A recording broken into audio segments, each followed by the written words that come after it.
Smooth. It's another Gold Jacket Sunday time, fam. Let's talk some ball.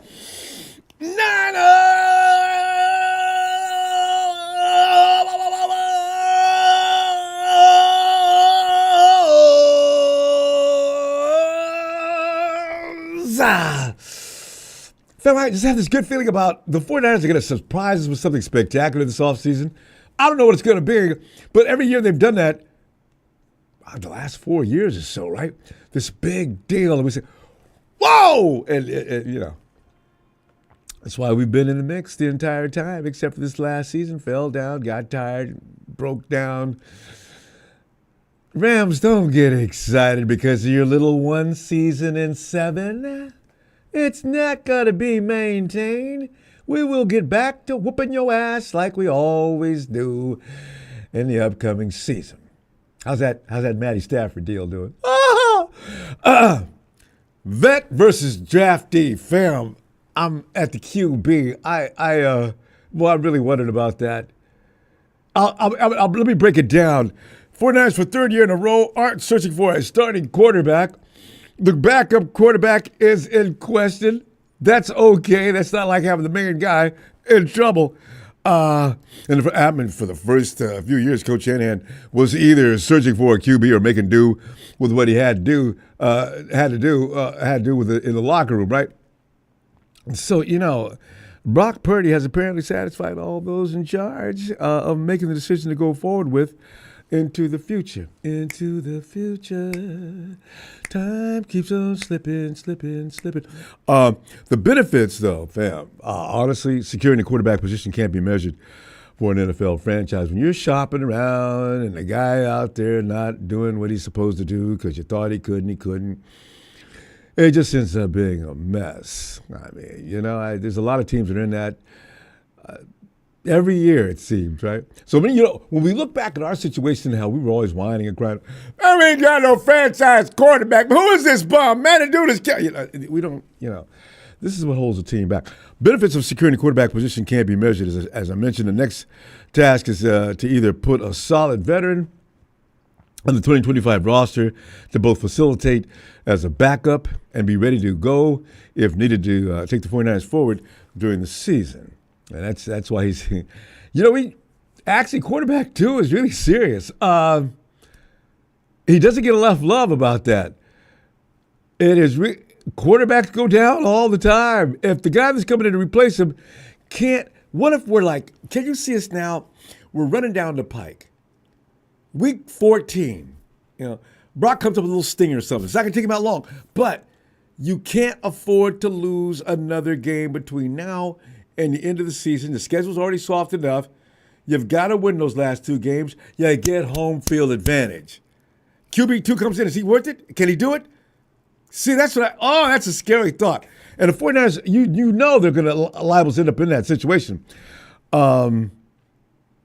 So the next task is either put a solid veteran on the 2025 roster, as I say, to both facilitate a backup and be ready to go if needed to take the Niners forward during the season. Another option would be bringing another young QB out of the draft in the later rounds to start grooming for either competing to start at some point further down the line or become capable enough to attract enough attention for a trade.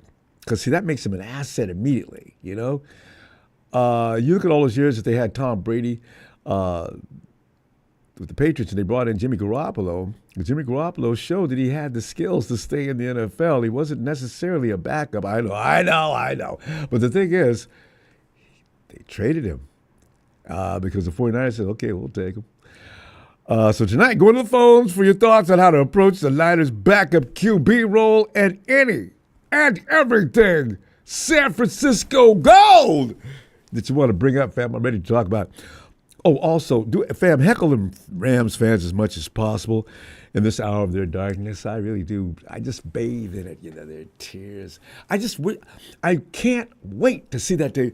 Well, the Rams have made a deal for Matthew Stafford. He will be going indeed to the New York Giants. The Rams will get back a second-round pick this year and a fourth and a second-round pick next year. And there's talk about Aaron Rodgers coming to the Los Angeles Rams, but the Rams are not trying to get any older, and they want to start planning for the future. Remember, Stetson Bennett Jr. has been groomed by the Rams for the last 2 years. What? Oh, God. Anyway, the Rams have got no license to talk trash at all. Now, the boys is in dire straits. Boom, boom, ba, ba, ba, ba, boom, boom.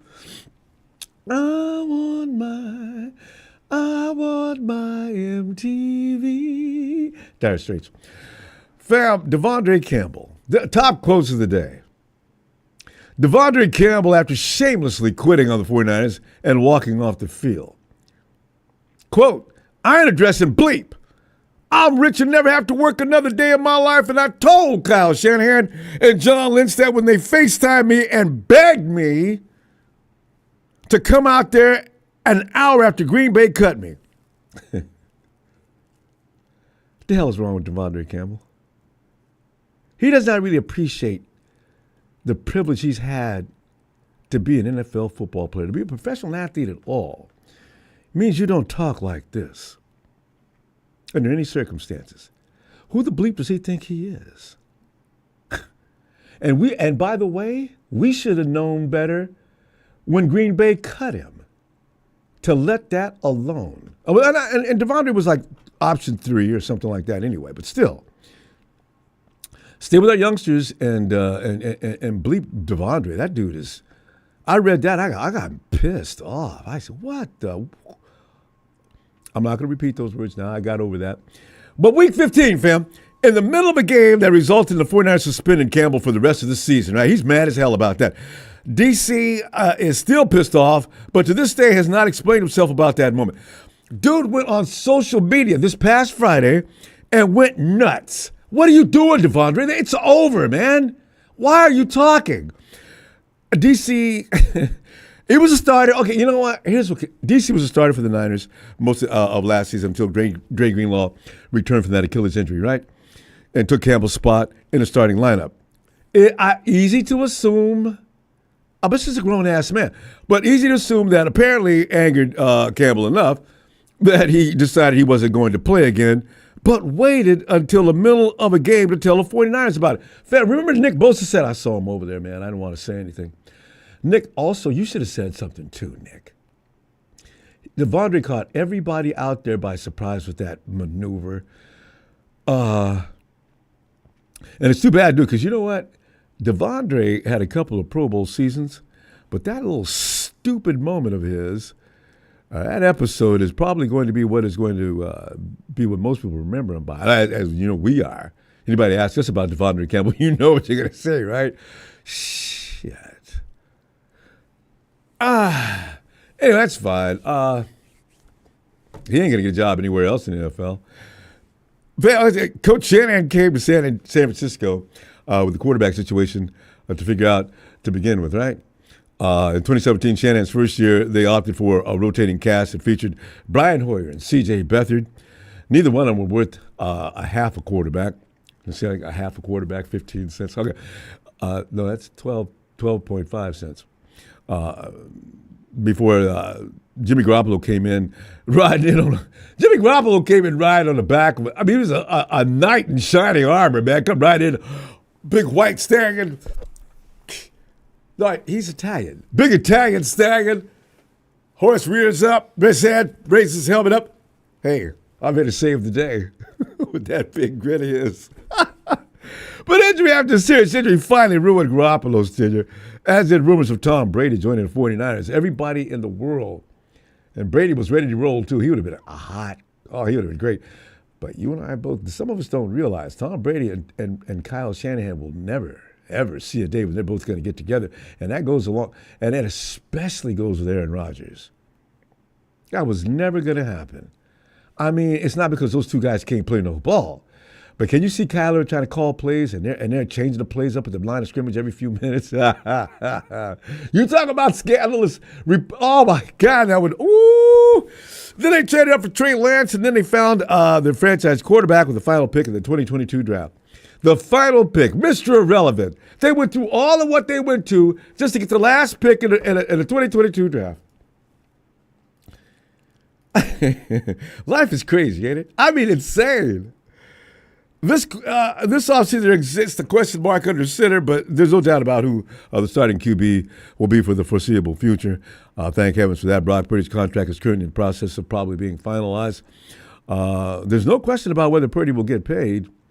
That seems to be a foregone conclusion. The question is, how much is he going to get paid? Now, for some reason, that concerns all of us. We need to be able to trust the 49ers. If they sign him for whatever number, don't panic, don't freak out, relax. They must know what they're doing.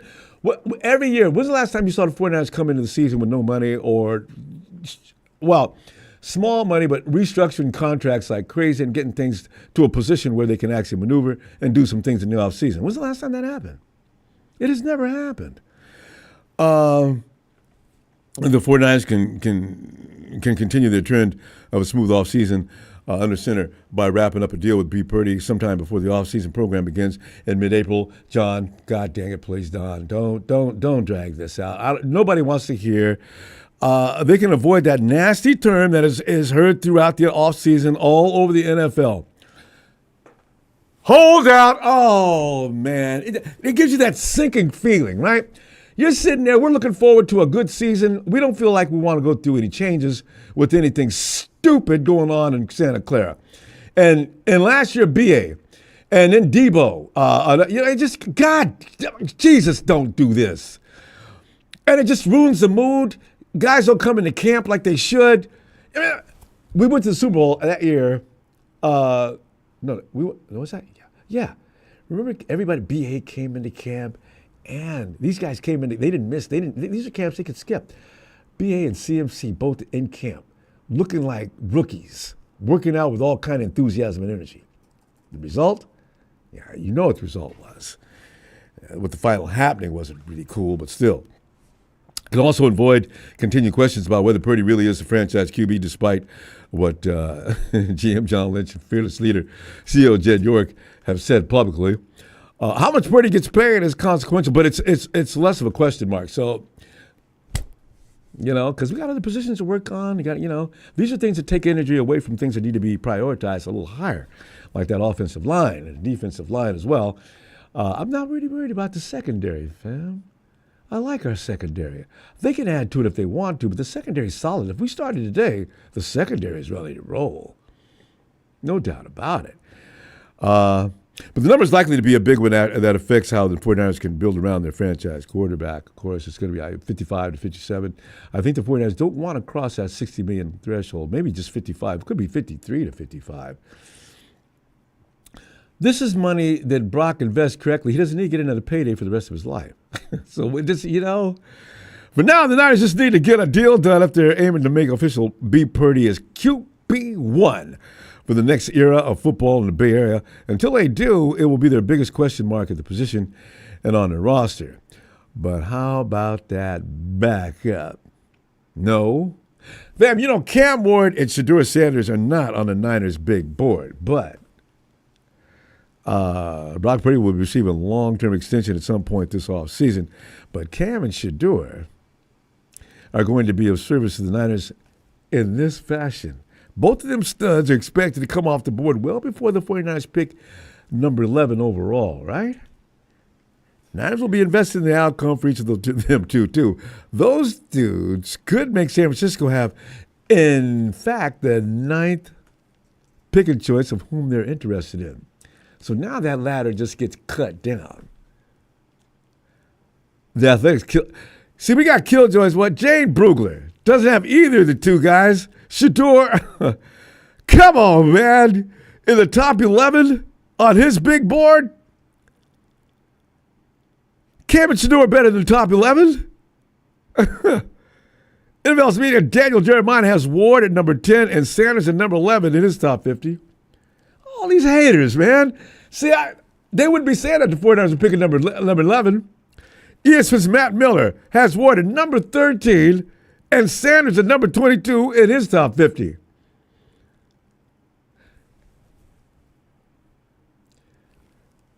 That's not going to help us, fam. Nah, that's if both Ward and Sanders go before the 49ers pick in this year's draft, it means a couple of top 10 players are likely to slide out of that top 10 and into the San Francisco 49ers' hands at number 11. Oh, I'm seeing you on X. I'm feeling you on all the mocks. I'm loving them. There's all kind of names. Ooh, defensive line and offensive line. With offensive and defensive linemen swarming all across the top 10 of various draft analysts, big boards, the Niners would love to see an early run on their QBs and start pushing players like LSU offensive tackle Will Campbell or Michigan defensive tackle Mason Graham to the Austin Powers. Oh, behave. If they can walk out of the first round with a great value pick in one of their biggest positions of need, it would be a great start to a draft the Niners need to bingo on if they want to extend their Super Bowl window beyond 2025. It's all coming up roses, fam. I'm telling you right now. I think we're going to be happy campers going into the offseason. OTAs, we were talking all kind of trash. Well, you guys, man. Hey, I see Rams. Y'all going to be talking about what we're going to do for quarterback. Stetson Bennett Jr., baby. The chance that happening, tick up once Ward and Sanders are taken anyway, fam. We'll see what happens. But back on point, the Niners may actually be picking a quarterback this year, as they had been doing in the past until the last couple of seasons. They went and just got a couple of veterans, but not anywhere near the first round. Got to pick up a QB2, though. The vet. I want you to tell me if you don't feel good about this. I'm thinking, though, Joe Flacco. Well, now ex-Colts quarterback to add to his list of travels. It's easy to think that the man who just recently turned 40 will be calling it a career. Nah, Joe is having a great time. This dude, man, came out of retirement. Joe Flacco looks better now than he did when he was playing in his prime. Joe, per source with knowledge of Flacco's thinking, insists that Joe fully intends to play in 2025 as he should. In that last meaningless Sunday of the 2024 season versus Giants, and I know it's the Giants, but Joe completed 26 of 38 passes for 330 yards in that loss to New York. It wasn't his fault. The Giants defense needs to stop looking stupid and get something done. Remember, last year he came off the couch in November to lead the Browns to the playoffs. The reality!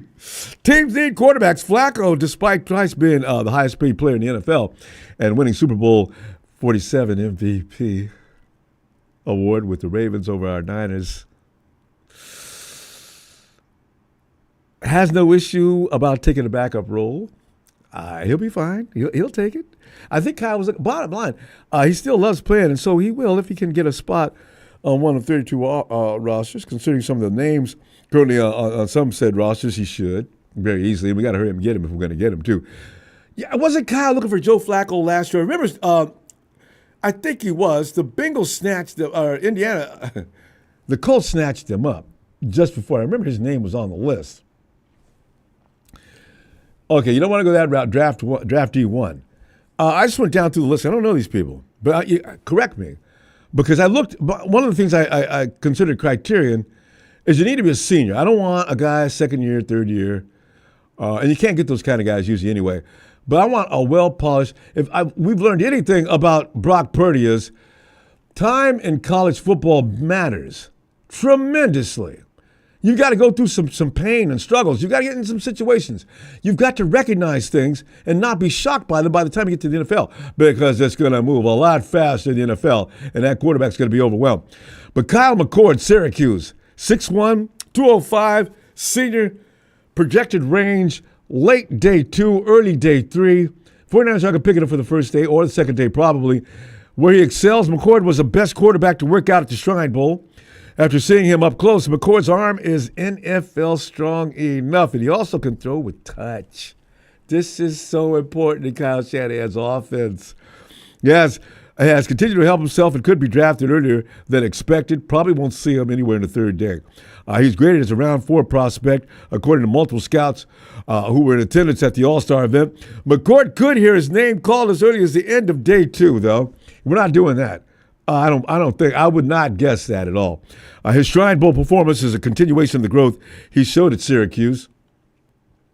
McCord had 3,170 passing yards, 24 touchdowns, and 6 INTs as Ohio State starter in 2023, but didn't show high upside for pro-ready attributes. So he gets, he'll wash out. But scouts They kept an eye on this guy, and while visiting Syracuse practice during preseason camp, it was clear he looked more comfortable in the first-year Coach Fran Brown's scheme. A lot of times kids like him especially just have to adjust, and they'll find their way. The move paid off as McLeod had an FPS leading 4,779 passing yards, 34 TDs. He had 12 INTs. He is not a game manager. I look at INTs in this way, in that fashion. If you're not doing an INT at all, you're probably a game manager. You're probably just going along with the program, and you're not using your head for anything. You got to make some mistakes in order to grow anyway. Learn them now. I get 12 INTs. I guess you'll learn some things. McCord showed quick decision-making, getting rid of the ball in 2.46 seconds. That's friggin' hot. On average, the seventh fastest rate in the FBS. He also understands his limitations and plays in structure, immediately taking that's what's available early in his progressions. Don't fool around, standing back there, dancing around, and holding the ball. I like him. I read that and said, he's adorable. I like this kid, man. Oh, God, yes. Next, not so much. I just looked at him, though, because he's a senior. Quinn Hughes, and he's out of Texas. You know, Texas, football is a religion in the state of Texas. I know. The Dallas Cowboys are an anomaly in Texas. Anyway, projected range, day 3. He excels. He always plays well against major opponents with his best game of the season coming week 2 against Michigan. When he finished with 246 passing yards and 3 TDs. Another moment that got the attention of scouts was it was game-saving throw on 4th and 13 in overtime of the college football playoff quarterfinal against Arizona State in the Peach Bowl. What? See, this is what I'm talking about when I say guys need to be exposed to stuff. If you're in a game that's got lights bright and crowd is huge and you can maintain your calm and get that job done, we're looking for you. Bring him into camp. Let's take a look. Multiple evaluators applauded to his tremendous poise in such a heightened moment. Where he needs to work, Texas offense mostly shifted away from deep passes, going for more of a quick passing attack. Who's that remind you of? That's what we do. Fam, Ewers threw a higher percentage of passes at or behind the line of scrimmage, 34.2% than all but 7 of the 129 qualified passers, and his 7.1 yards per attempt, ranked 110th. Texas' downfield passing game was mostly non-existent this season, so Ewers' downfield touch and accuracy is probably still a mystery. But fam, a pro day, check that out, see what it looks like. Talk to him, see where his head's at. Lynch and Shanahan are pretty good at actually making evaluations from a kid's mind by interviewing him before draft day. Bring him in. You see, my thinking is behind getting a kid in that's got, he's on fire, right? He's coming into the pros. He gets picked up. He gets put on the bench. He's not happy with that. At least he better not be. If he does, we don't want him. But I want him to get in there and think he has the right to think he can start. I want him making sure that Brock Purdy, he's not going to take Brock's job, more than likely. Brock Purdy's better than that. But I want Brock looking over his shoulder every few minutes. Maybe not this year, but years to come. Now, that's going to make Brock Purdy a better quarterback. The kid's that good and he takes Brock's job, so be it. But in the meantime, we're going to get the best of Brock Purdy from here until he quits or until they both quit or whatever. But anyway, that pressure is definitely necessary. So I like that idea. I'm thinking Joe Flacco, we pick him up if we can. You go ahead and you draft this quarterback that comes in all on fire, thinking, well, if you think I'm going to sit on this bench for the rest of my career, they got a surprise coming. I want you, kid. I definitely want you. Hey, let me go to the phone and see what you think about QB2. Anything else you want to talk about? On this gold jacket Sunday. Steven, get in here, Steve. What's up, Ronbo? Steven, man, I'm just looking at where's my shades? I'm thinking the future's looking so bright. I don't know why I'm so excited about it. It ain't happened yet. We could have some kind of disaster, but I'm not looking forward to that. Steven, QB2, what are you thinking? QB2, I would say probably, we have Tanner Mordecai. I don't know why they don't look towards promoting Tanner Mordecai from QB3 to QB2. What do you think about Tanner? What is your evaluation of him? We didn't see anything of him. I don't think he's bad. They didn't even bring him in for preseason. I wanted to see him. They drafted him. That's the weird part. They drafted him. Ah, I think oh. almost last in the draft, and they didn't utilize him for anything. They ended up getting Brandon Allen for no reason. They got Stephen. Josh The one Rosen thing, for no Stephen, reason. remember the rumor was, and we always do this every year. Yeah, Kyle doesn't want anybody to see him. Tanner Mordecai, they'll cherry pick him off the practice squad. Hey, maybe if that's true, forget about a draft. Then go ahead. Yeah, no, honestly, Tanner Mordecai, like I said before, I've said it again. I see a lot of good qualities in him as a QB. His QB awareness isn't that bad. I mean, when it comes to facing off against two veterans that have played the game a lot longer, and Kyle unfortunately has more trust in these veterans than he does, his own wife and kids. It's kind of hard to combat that, especially coming in. Yeah. But most importantly, and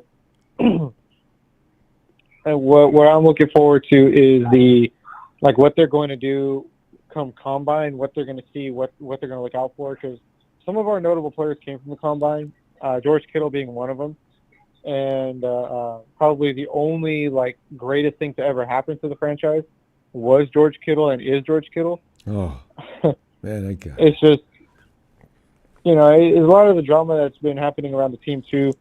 It's become irritating. Like I said, Debo said what he said about him being the number one talent, and him not being treated as the number one talent was actually comical. DeAndre Campbell saying, "Oh, I don't need this. I got money." Okay, whatever. These guys are bad I feel for the like game. They really are. Well, I also feel like Trent Williams might lean towards retirement, or before that, the Niners might try to trade him in a package deal, and so that way we can either collect draft picks or get Myles Garrett or Max Crosby, whatever. If there's one thing the Niners are good at is draft day, because they know how to trade picks, they know how to get players for cheap. But most importantly, it's what they're going to pay Brock Purdy. Is Brock Purdy's agent going to get in the way, or is Brock Purdy going to feed into his agent and allow him to do whatever? You know what I mean? No, I think Brock's going to try to keep that situation really monitored. Yeah.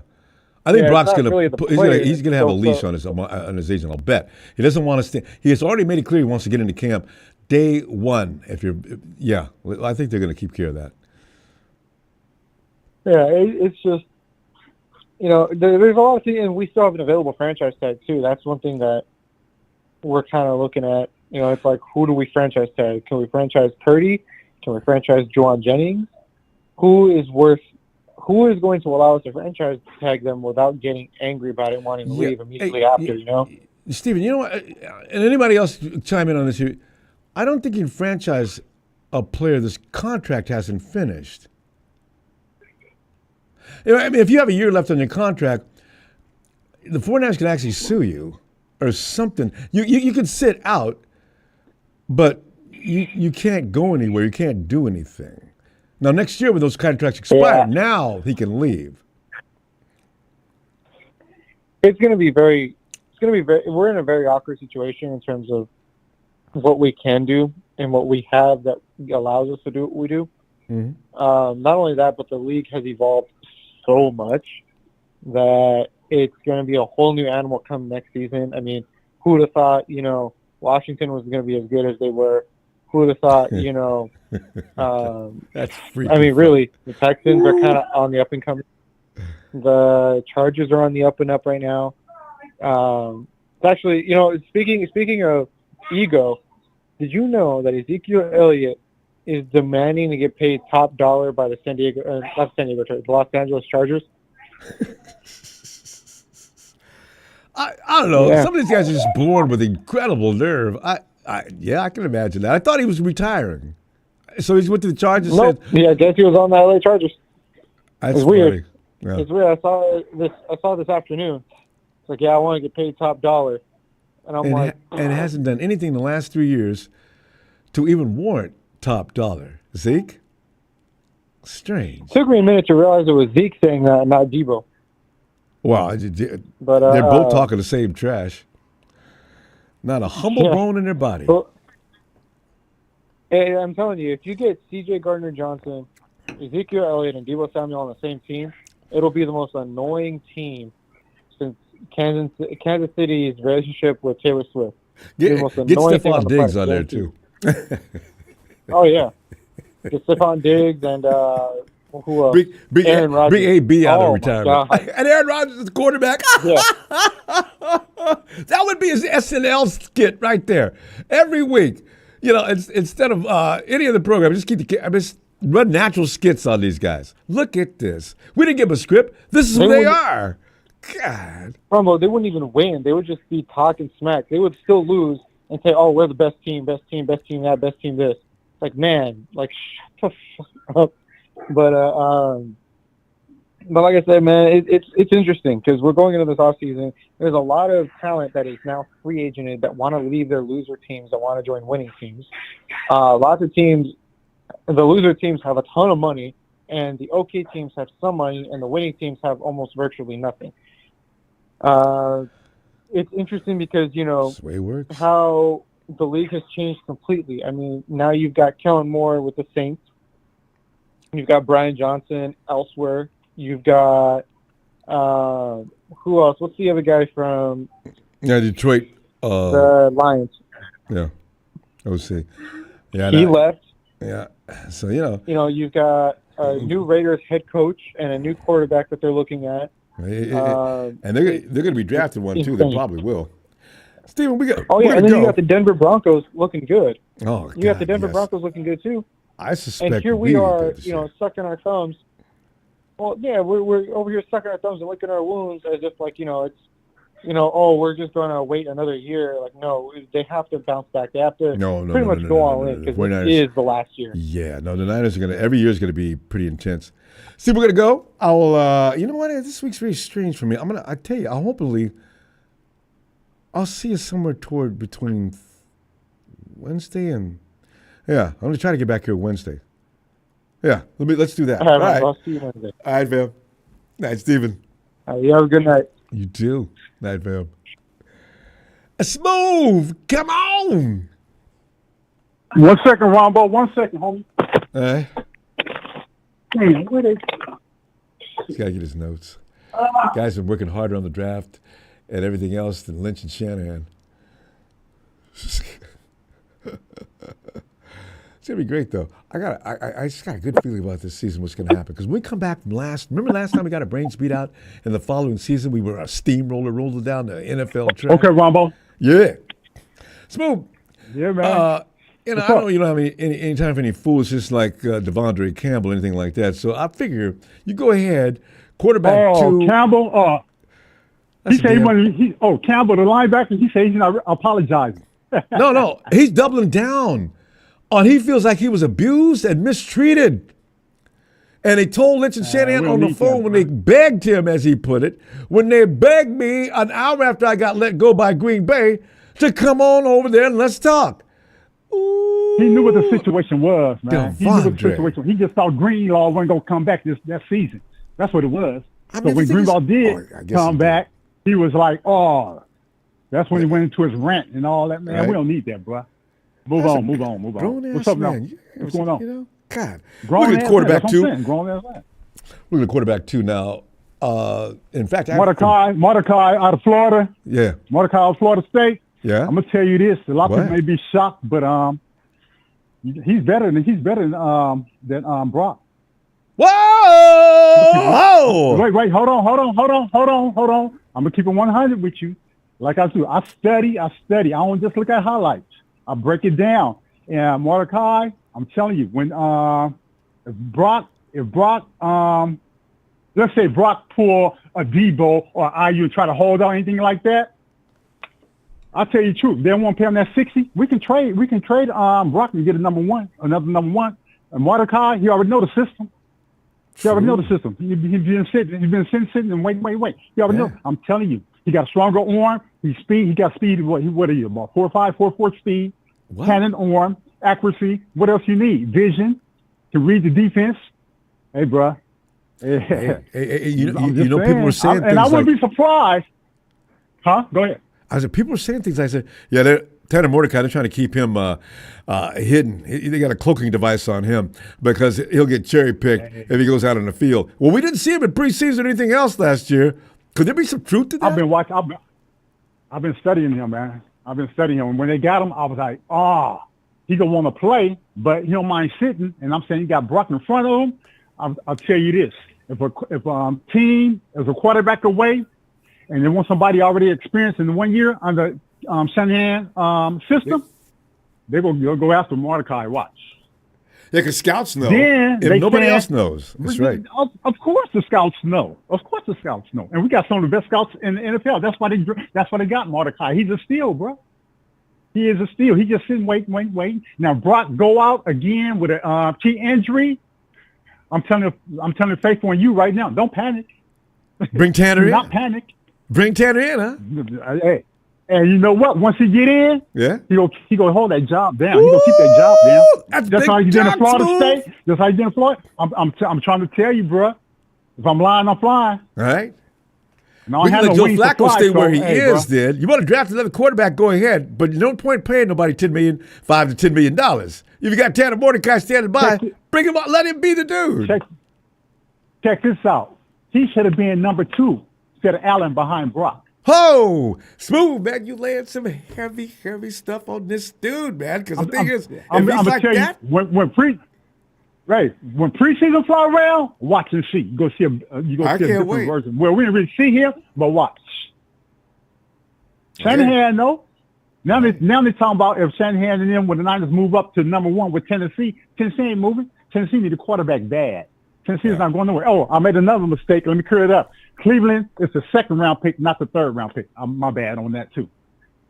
So I'm always looking at my mistakes and coming to you and let you know. That's cool because you're right there. You're one pick away. Yeah. I mean, it's not a big deal. All right. Yeah, and they got who was that? From Michigan, defensive end, going to the Niners. Graham. Graham. I think Graham will go early. I thought he was going to run around about the 4th or 5th pick. But now, as I look at it, teams that need quarterbacks, teams that need offensive linemen, Graham may slide. Now, Graham slide to, let's say, 8 or 9, and the Niners really want him, Niners will move up and grab him. Talk to me about Graham. Tell me about Graham. Position? His fierce? Is he badass? He's bad. He's bad. He's everything we need. He's everything. Like I said before, this draft is deep at defensive end. You can plug him right in. You can move him anywhere on the defensive line. That's how deep he is. Anywhere on the defensive line. I got so many. It sounds to me like the 49ers might be targeting him anyway. Can you see the 49ers? The 49ers have made a deal. Well, who's got pick number 8? The 49ers have made a deal, and they're not going to say it. The 49ers have made a deal with the Cleveland Browns for the number 2 overall pick, and they select, and there you go. Nick's got to be helped. They got to help him this year. They go offensive line and defensive line. Yeah. You know the 49ers, I'm still betting they go defensive line. Chris Foster's going to tell me, get your playmaker. Let's see. Who else I had probably going to the Niners? Omar Norman Lott out of Tennessee, number 55. Yeah, he's good too. I can see him going there too, and he's a steal. He's 6'3", 315, great strength, quickness, run stuffer. Detroit versus everybody. Detroit can't win nothing. And Don, everybody won. Detroit still dreaming of the Super Bowl. They ain't gonna get one. Their best chance was this last season to get Super Bowl. We're gonna be right back. And the Rams. The Rams getting rid of Stafford, right? Yeah, they're trying to. Because if they have to, they go cut him because there was in cap problems before. Yeah. So if they end up keeping Stafford, they have to pay him like $14 to $15 million, and they ain't gonna want to pay that. And he wants some guaranteed money, which he does not have on his contract. And he's injury prone, and he shrink under pressure. So they're looking at him. He probably going to I don't know, man. But Going to New York. So we go run. We go run the NFC West. Oh, we was gonna do it anyway when Cardinals, Matthew they was can there. get out their own way. Yeah. Seattle, they still mediocre. So Well, hey, it's all up to us now. But we sent pretty. defenses. We sent pretty. I know. Whatever That- we pick at number 11, we can't go wrong. Yeah. Smooth, we gotta go because I gotta move quickly tonight. But listen, I'll see you. Go ahead, bro. Wednesday. I'm here. I told you I ain't never going nowhere, man. Smooth, I appreciate that too. Oh yeah, Wednesday. God, Oh yeah. yes. Oh yeah, I'm glad you said Wednesday. I have some news for you, and you will see it too. Lynch is having his first press conference with the media. Well, see, Wednesday. so Wednesday's a good time. Midweek at certain points of the season is perfect. All right, fam. Okay. Smooth. All right. Bang bang nine game. I'm out. Yeah. Take care, fam. There you go. All Smooth, talking loud and saying everything. Aaron, AAA. What's up, Ronbo? Aaron, see, I have a sometimes intention going all different directions, not paying attention to some of the things that are things you should really know. Tanner Mordecai. Now, this is not the first time I've heard people just have nothing but glistening things to say about Tanner. What is Tanner Mordecai? How do you feel about Tanner? Have you seen him? I mean, I'm gonna be honest. I thought Tanner Mordecai should have been quarterback 3 because I didn't think Brandon Allen wasn't that good.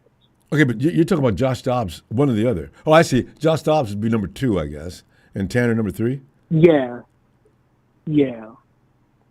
Okay, that says something to me, that says something. Because if Tanner is better than Brandon, which doesn't take a whole lot, but he is a rookie, and might have been able, and in Kyle Shanahan's eyes, he wasn't crazy about Josh. Shanahan wasn't. Tanner could have been QB2 from what you just said, and the way Okay. Yeah. So he's got skills then. Okay. We may not need to draft a quarterback then. We already got Tanner Mordecai. Let's go, maybe go find. I looked around some of the veterans. All the best ones are gone to other teams already. Mariota's over backing up Daniels. I mean, I looked all over the place. Hey, where's some veterans? And Joe Flacco's the only guy that's not doing anything that I can see. They were going after the ginger out of the Panthers, and he got picked up. So there's nobody out there. Nobody's going to pay Sam Darnold what he needs to get. Sam Darnold. Can you imagine getting Sam Darnold as a backup or a trade or anything? What? Do you know what happened to Sam Darnold? Where is he right now? Are the Vikings still talking to him, or what are they going to do?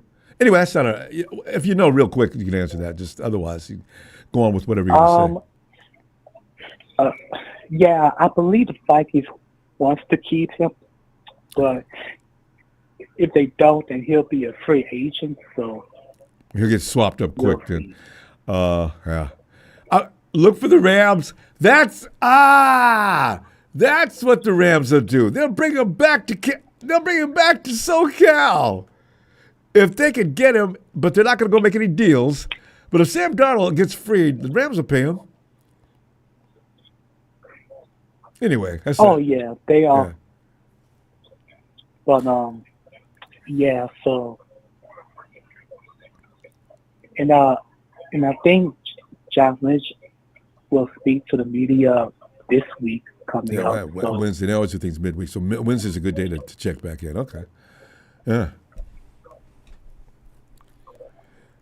But so yeah. Go ahead with the QB2 and anything else you want to add. Yeah, I mean, like other than that, free agency is coming up in a couple of weeks.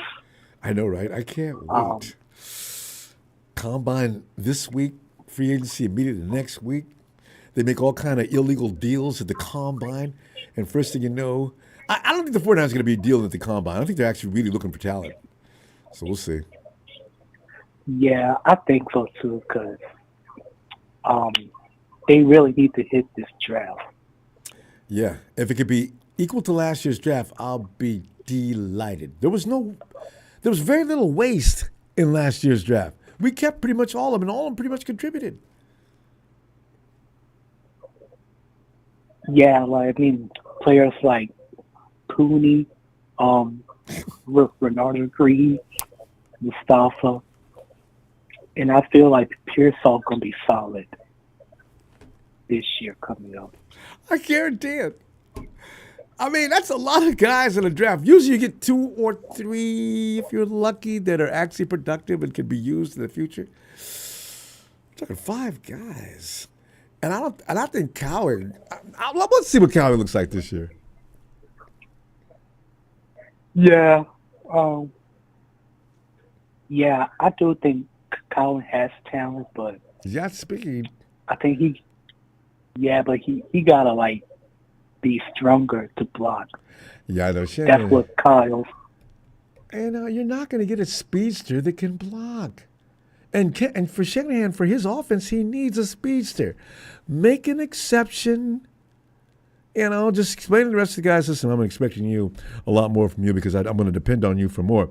Calvin's not going to be in the game except for special plays, but you're going to be in all day. All right, Coach. You got that kind of faith in me? I'm cool. Yeah. Because you don't have to tell Jawan Jennings to block. You don't have to tell Brandon Ayuk to block. Nobody has ever had to tell George Kittle nothing. And Ricky Pearsall, I believe Ricky Pearsall has it in him. He will give an effort to block. I think he's a little light in the pants, but he'll be okay. Yeah, and I think when Brock says he wants his contract done early so that he can work with, Pearsall and his other receivers. All right, you can't get hurt or injured out there practicing or doing anything else before the contract is signed. The agent will go nuts because that will take his value down. So, yeah. Brock's about business. He doesn't have time to fool around. Sign his contract immediately. Yeah, so I'm expecting them to get Purdy's contract done. I guess maybe before free agency. You're talking about Brock's contract to be done in the next 2 weeks? Well, it'll be nice. I suspect somewhere before draft night for sure. Maybe a week or 2 before. Yeah, that's what's probably going to happen because that way once they get his contract done, then they can focus on the draft. Mm.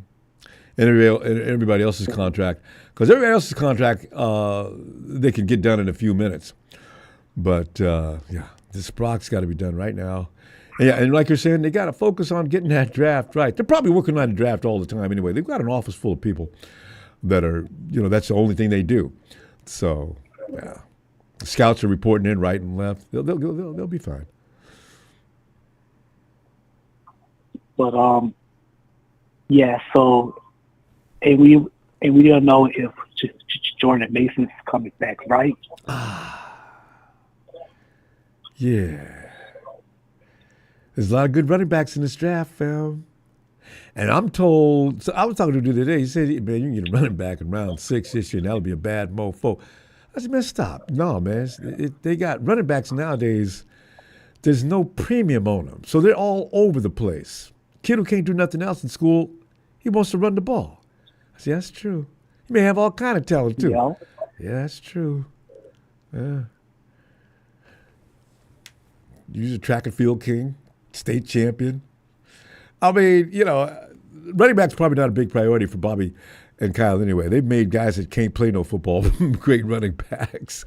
Well, I mean, that's exaggeration, but if you got any skill, they'll make you a running back. Whoa, I didn't know he was big. Fam, I didn't know he was that far over the clock. I got to stop talking when I get you in here. I don't know why I like to talk so much when you get on the phone, AAA. We got to go now, though. I'll see you Wednesday, okay? Oh yeah, it's no problem. Nah, but I'll see you Wednesday, right? Yeah, we'll see what John Lynch is going to be talking about. That's gonna be special. All right, man. Appreciate you, Triple A. All right, Ronbo. Hey, You too, fam. thanks. Night. Hey, yo, and let's go out to Connecticut. Is Michael from Connecticut? Michael, you're from Connecticut, right? Yep. Yeah. Ronbo, good. How are you? I was talking to one of my friends whose son went to Syracuse this year. He had classes with the quarterback for Syracuse. Yeah? And I guess when he was talking to him, I guess the kid likes that's his team. I guess I didn't know the kid from Syracuse, that's his favorite team, the 49ers. So I said, wow. It looks pretty good, the Syracuse quarterback.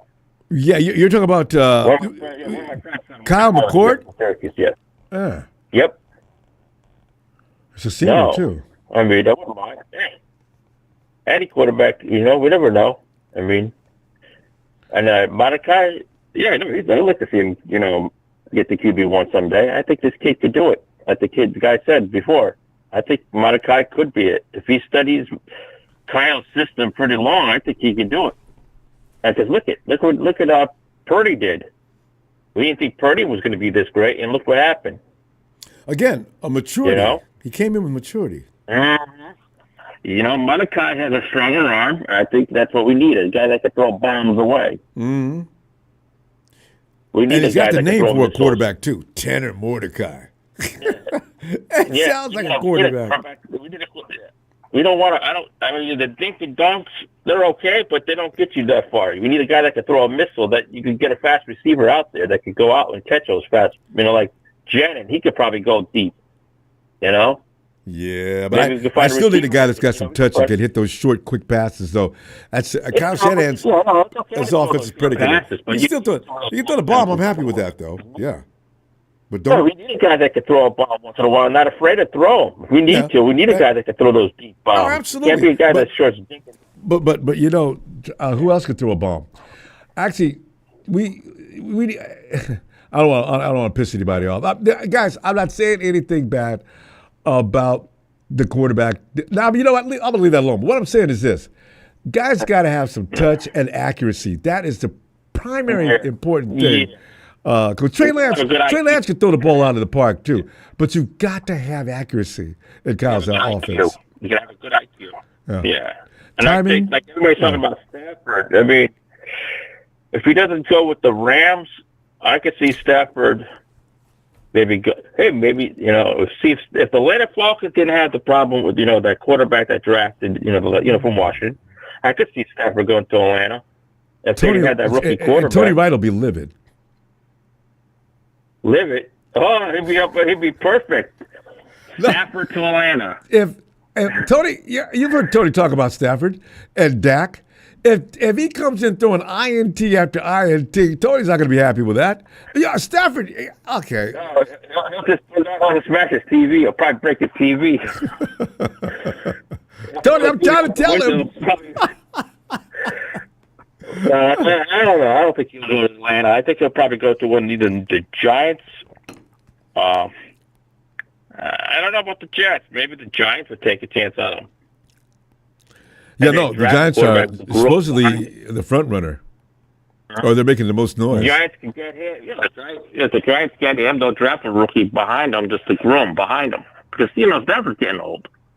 Yeah, he's 37. That's why, all those young guys they got in Los Angeles right now, they need to go ahead and try to figure out how they're going to work out that quarterback situation, which I've been telling Tony about for the last year while he's talking trash. I said, Tony, how long do you think Stafford's going to last? Yeah, and then somebody in the chat said to bring in C.J. Beathard back. No, if you bring C.J. Beathard, why didn't you bring Nick Mullen back while you're at it? Why have a reunion? Hey. Bring up the old 49er quarterback, Nick Mullen, C.J., and bring up Jimmy G. Let's have a reunion again. Jimmy's available. Hey, but Michael, did you ever see a quarterback have a prettier deep ball than C.J. Beathard? Beathard could throw one of the most beautiful deep downfield passes with height and accuracy. Yeah. I mean, God, CJ could throw that thing. Now, if he did come back, maybe is he mature enough? Maybe he is getting mature enough that he's, you know what I mean? Going back to the same system as the Niners, maybe, and he's got Kittle, his former college tight end. George would love it. The gang be all back together again. Would love it. Trent Taylor, C.J. Beathard, George Kittle. Like a boyfriend and girlfriend coming back together again. Oh, yeah. I mean, I guess he could bring them back.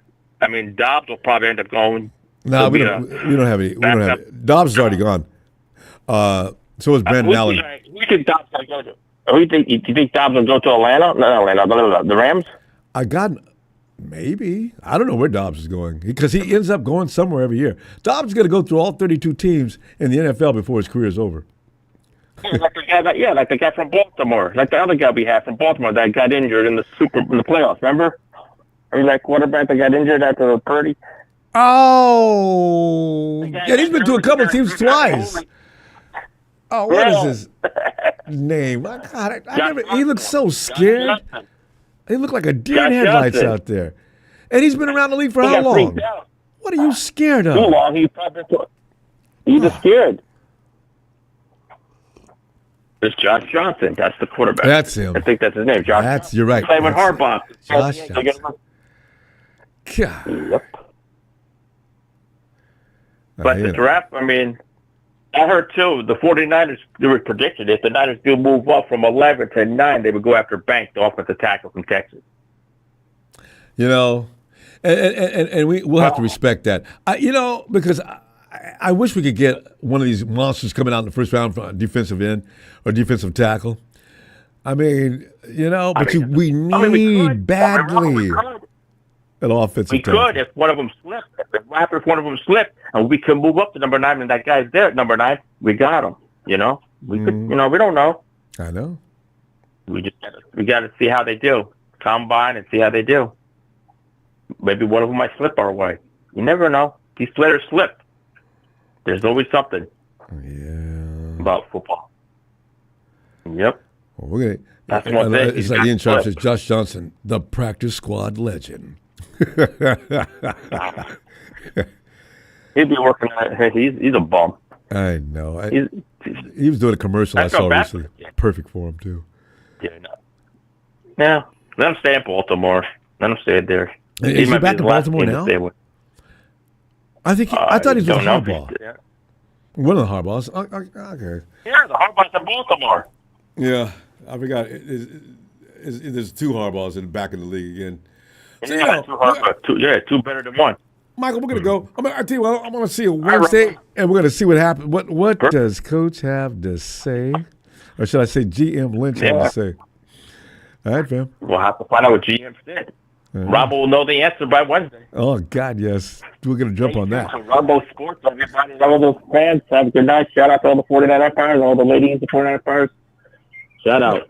Thank you, Michael. Have a great night. See you Wednesday. You too, love it. Rams are dangerous. Also, I remember Purdy actually coming back and kicking the Eagles' ass up and down the field. So you don't want to mention that, do you? But people talk about Brock Purdy. They always talk about the mistakes he makes.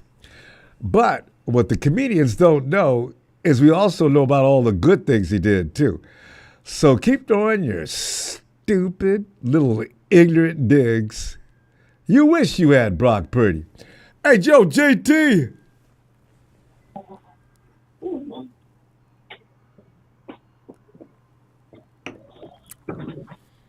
And it wasn't the playoffs. They didn't make the playoffs. Rams are dangerous. Rams are dangerous. If you don't know things, why don't you just stop talking? The Eagles didn't make the playoffs. The regular season last year, Brock ran the Eagles out of Philadelphia. That was him. Yeah, that was him. And then the Eagles didn't make the playoffs. So you know what? Until we see the Eagles again, you ain't got no case. Yo, JT, break your quarterback's arm. See how well he does. That's a stupid statement. JT? What's up, Ronbo? Hey, come on in, fam. Shucks, how you doing? Pretty good. I've been good. How about yourself? How you been? Doing well, because I'm sitting back waiting to see what the 49ers are going to do. This is that time of year we're going to get a surprise. It'll either be a pleasant surprise or one that we'll say, damn. Because, see, Hargrave was a pleasant surprise initially. Oh, God, Hargrave from the Eagles. I'm so glad we're talking about the Lions, since the offensive line, since you brought that up. I'm so happy you brought that up. Well, yeah, I'm glad you go ahead, because I know you're ready. I'm gonna throw a loop for everybody, and I want to bring something to everybody's attention. Okay, so check this out. I've been doing mock drafts every single day, every day. And the one player that sticks out to me the most out of probably everybody in the whole draft, I'm in love with one particular player, and I just feel like it's a must have, because it's like having Trent Williams next to Trent Williams. And I'm going to tell you, this player is going to create big holes if we can pick up a good center. And this player, I'm telling you right here, you know, I can already see it. Like, we're going to be giving teams fits, and we may even go to the Super Bowl. I got the drum roll. rolling. Talking What's his name? I'm talking about Tyler Booker. Bam. Bad. It's good. Have to make it a point to draft that man. I don't give a damn if you have to reach for him. Whatever. Do whatever it takes. Go get me Tyler Booker. You know, he's that good, huh? I can't. He's that good, Ronbo. If you look at his tape, don't nobody push him back. He be pushing people back. Don't nobody give him fits. I haven't seen nothing where anybody just dominated. How big is he?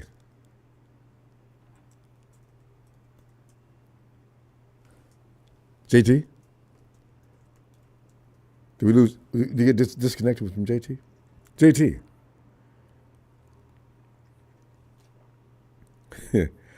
You guys, that VHS tape, we're not impressed, guys, by the expiration dates you guys keep putting. We don't care. Why don't you guys come up with some fresh material that actually has an impact? The VHS, you guys have had 2 in 70 years. That's an average of 35 years between each one. That doesn't work on us. We think you're a joke. I mean, come up with something substantial and hard-hitting. Challenge us with something that makes sense, something that actually has some intelligence behind it. But the VHS and that, we're not impressed, because we could take 30 more years off and still be ahead of you. JT, you get connected? Ramses, we don't need any fresh material. I mean, you can't catch up. You're so far behind. If there was a bill collector, you'd go to jail. You'll never catch up. Okay. Yo, Anthony. What to do, Ronbo? Anthony, man, we're sitting here thinking like that number 11 pick, that QB2, and QB2 was very important. Hey, Anthony, I'll bet you know about Tanner Mordecai. I didn't see enough of Tanner Mordecai because I don't watch college ball. What? You better believe it, Ronbo. I've been banging the tape for this boy for the longest. Yeah. Well. Tanner Mordecai. Oh yeah, Ronbo. He's bigger than Brock, stronger than Brock. Well, everybody's bigger than Brock. Yeah. He's accurate. Yeah, he is. He's 6'2", 218 pounds, Ronbo. That's a big dude, especially for quarterback. I'm trying to tell you. Oh, you better know, Ronbo. I know. If anybody know, I know. I know you know. Hey, you know what, though? That's why last people were saying, Tanner Mordecai, you're not going to see Tanner on the field. Kyle's going to keep him hidden for as long as he can. Ronbo, he's accurate. He's accurate, Ronbo. He's smart. He's throwing the run, and he will run that ball, Ronbo. Okay. 49ers may have their QB2. Yeah. 49ers may have the QB2, fam. I've been banging the table for this boy. Yeah? I've been banging the table for this boy, Ronbo. Right. As I say, he may be QB2 already. Ronbo. Yeah, he played for Wisconsin, man. Wisconsin Badgers, yeah. Oh, it's cold in Wisconsin. Anytime no, a player Ronbo, I tell you a Steeler in the draft, Ronbo. Who? Tyler Booker. Hey, he was just mentioned. Offensive lineman, right? Offensive line. Yeah. JT loves him. 6'5". Yeah. 325 pounds. Oh, hell yeah. Ronbo, you get him. Ronbo, look at him, Ronbo. He run to a brick wall, Ronbo. And he ain't but 20 years old, Ronbo. What? Came for Alabama. He, Came didn't, for he, didn't even, Alabama Christmas tide, Ronbo. he doesn't even have that grown man strength yet. Booker. Oh, no. Ronbo, Oh. I Let promise me you, write this Ronbo, name down. I got to check him out. Ronbo, you put that behemoth beside Trent Williams, you go into the Super Bowl and win it. You ain't got no trouble but to win it, Ronbo. This dude is a behemoth, Ronbo. Hey, Tyler, what? Tyler Booker. Look him up, Ronbo. I'm writing it down right now. Booker. Smooth, I'm still looking at David Walker, too, Smooth. Tyler Booker. All right. Yeah. I like him, too, but I love this guy right here. Okay. He's a little Ronbo. And, and the thing is, if he can move and road grade, because, the 49ers, that is a prerequisite. You can be big and bad and everything, but you got to be able to get out and move in space.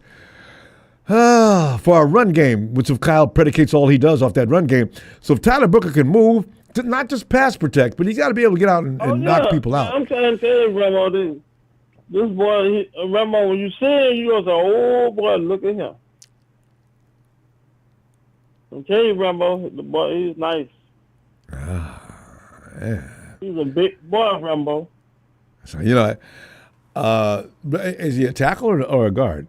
Or what is he? What's his specialty? His offensive,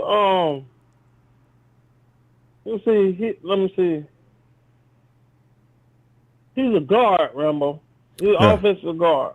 Okay, so I see what you mean. You put him next to Trent Williams, and you put him next to Trent Williams, boy. Look at him. Boy, I tell you what, every time CMC gets that ball, we know where he's going. Left.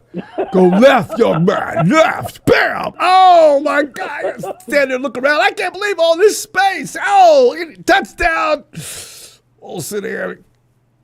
Come in like DeAndre prime time. Hey, Ronbo. I like it. I'm trying to tell you, Ronbo. Bro, I love these college players, man. Hey, Ronbo. Yeah. There's a running back coming up in the draft named Jadon Blue. Wait, Man, say his name again? Jadon Blue.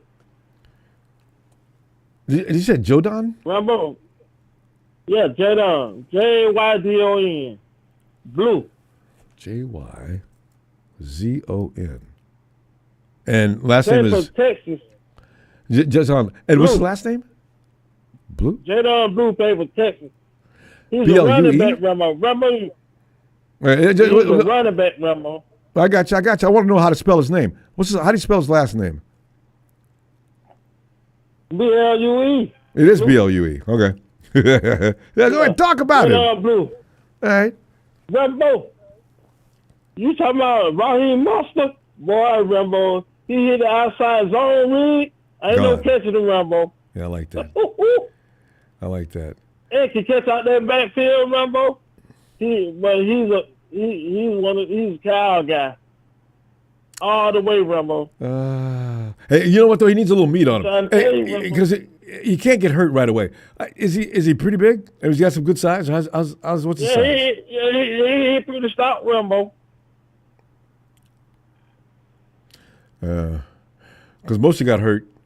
Mostert be having a prime time season. All of a sudden, bam! Oh yeah. Man. Oh yeah.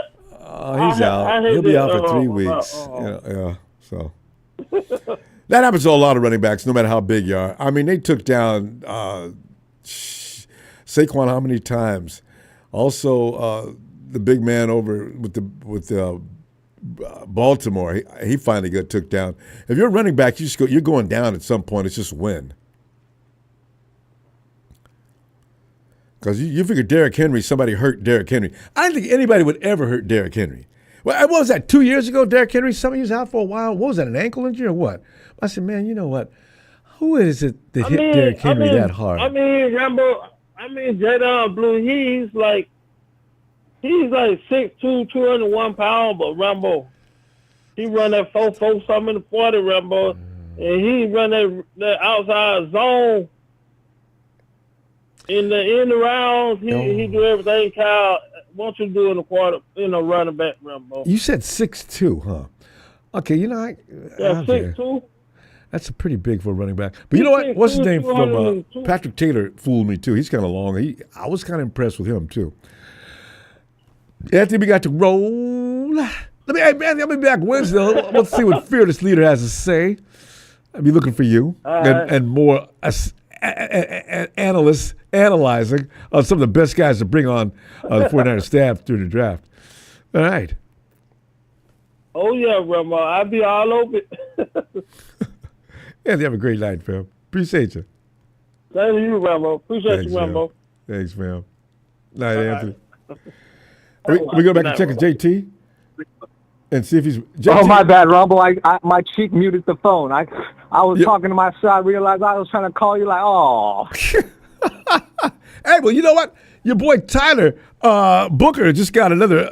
That's another appraisal that sounds pretty good. I'm telling you, Rumbo, you can't go wrong with Tyler Booker. I don't give a damn about no Will Smith or whoever, Will Campbell. I don't give a damn about none of that. You got to bring me Tyler Booker. Tyler Booker. Matter of fact, I'm probably even going to make it a point to write John Lynch a letter and tell him to do his due diligence and look at that kid, Tyler Booker from Alabama. There you go. And from Bama. Since we always, since we're always missing on our first round pick, making all these buses like over 12 picks, that's been a bust. How about maybe I do John Lynch a favor and send him a kite, talk about, you don't want to bust in the first round, you better pick Tyler Booker because he's a surefire Hall of Famer in the near future. Ooh, like that. And send him a clip, too, like of that. Powder in action. Like he don't have one. Yes, I love sir. And then I heard the last caller. I know the running back he's talking about, that Jaylon Blue. That kid's fast. He can run. He's fast. I just worry. I like him. But about running backs. What round could you think you could get him in? Jaylon Blue? Yeah. You could probably get him maybe like in the 6th round. Oh, 6th, really? 7th round. Okay, that'd be the case. And he can catch the ball out of the backfield because he got all kind of speed. I want to get him loose out in the open. Not only that, Ronbo, but there's my running back. I have a running back of my own. There's 2 running backs that I love the 49ers to get. Yeah. And I'm gonna name them. DJ Giddens is one, but he's not my number 1. He'd be my number 2. DJ Giddens is my number 2, but my number 1 running back, the one I really, really like, he reminds me a lot of Barry Sanders because he just bounces off the tackles. Ain't nobody bringing him down on the first try. And I'm talking about Kyle Monungai out of Rutgers. Kyle Monungai. Is he Polynesian? No, he's black. With a name like African. Well, how do you spell that last name? I believe it's Monangai.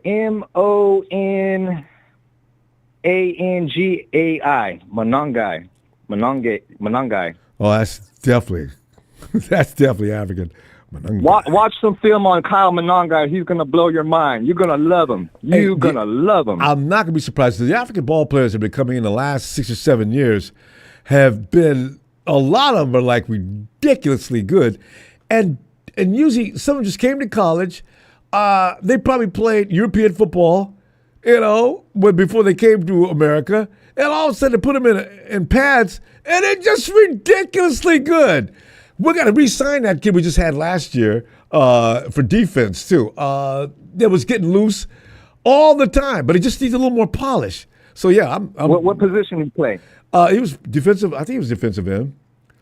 I forgot. His name is really, it's not a common name, of course. His African names are really hard to remember all the time. Oh, yeah. I think I know who you're talking about.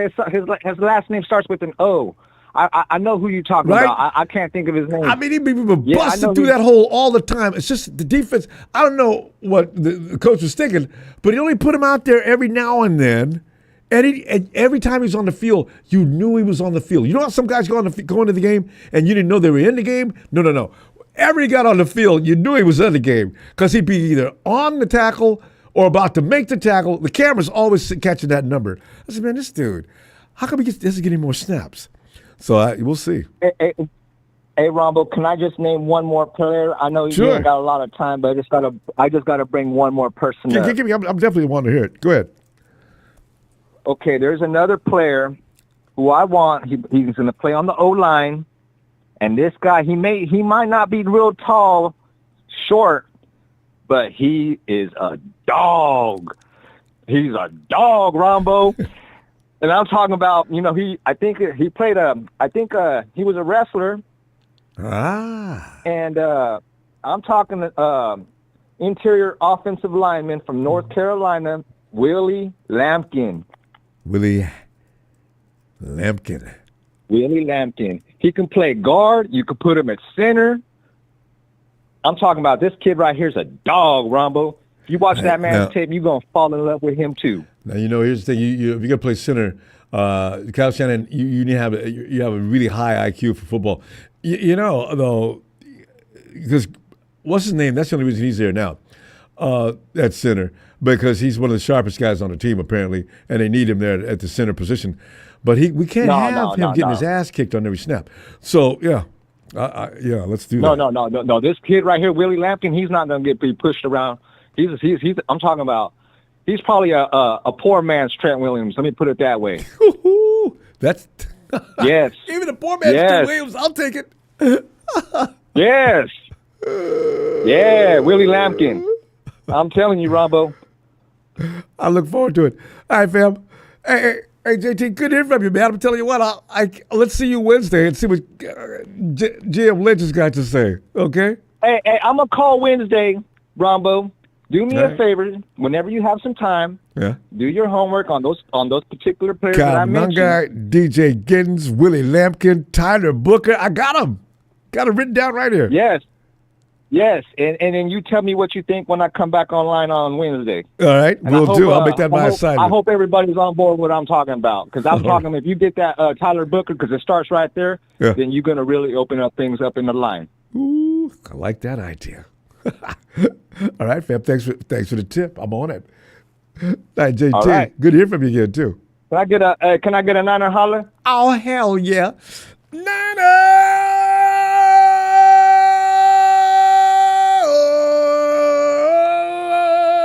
JT. I'm out the building. Thank you very much. You're so welcome. Oh, God. Oh, there he is. My brother from another mother. From the blue waters of Hawaii. Hey, Tony. Aloha, Ronbo. How you doing on this fine Sunday evening? Tony, I'm looking forward to the future. Anytime you've had misery, you get over that. It's healthy mentally to do that and move forward and see that there's going to be something nice ahead. You've already suffered enough, and this past season was just ridiculous. Tony, you figure anytime you lose or get swept by the Rams and any other team of that caliber, it's just something that's going to be tough to deal with. And so now, going into the next season, get refurbished, heal up, get people back. Let's go back and beat people up again. I'm looking forward to it. But Tony, QB2, and Tony, you probably know as well, because I don't pay attention to college players like I want to. What is this being said about Tanner Mordecai? He's like a valedictorian that I didn't know about. I mean, is that assessment accurate? So, the grade on Tanner Mordecai is still incomplete. I mean, he's a wonderful undrafted free agent story, and the Niners. Brian Griese has a good eye for quarterbacks, and if that's true. I can't help but think that Brian Griese was probably in on the UDFA signing of Tanner Mordecai. But I think the Niners can definitely do better. I understand Mordecai probably has a stronger arm than some of the other quarterbacks on the roster. So that's kind of interesting, but there's still a big incomplete grade on him. And I think we'll see a lot more of him in the preseason. and see how far he comes. I don't hate the guy. I thought from what we did see last preseason, he was just fine. Okay. But I mean, I don't think he's like the second coming of Brock Purdy. I mean, so let's be real about that. And actually, in terms of quarterback too, I think the Niners should do two things. They should definitely think about bringing in a veteran backup quarterback. Honestly, I would think about somebody like Kirk Cousins, who is a free agent, although he might be a bit pricey, just knowing what we know about. Wait, Tony, pause. Like what kind of contract? Yeah. But did you say Kirk Cousins is a free agent? Oh my God. He's a free agent. Yeah. Well, or they're either going to cut him or he's going to be a free agent because Atlanta has the rookie. So, Tony, Kyle's calling him every day. Oh, you know it, Tony's calling Kirk every day. Kirk, just hang on. I'm going to see what I can do. Again, QB2. Yeah. He's not Kirk Cousins of Washington. So he's not even Kirk Cousins of Minnesota anymore. So, but QB2, I'd be fine with that. But every year, though, I'm a big advocate of always drafting, the position of quarterback every year. I think, the two positions that need to be drafted every single year are quarterback and cornerback, just because you got to keep that pipeline going. And in terms of that, there's a target that I have in mind, a 6th or 7th round pick. And that would be the quarterback from Indiana, Curtis Rourke. He's tall, he's older, he's played a lot of football. He's Canadian originally, but he got his team to overperform and get into the college football playoffs this past year.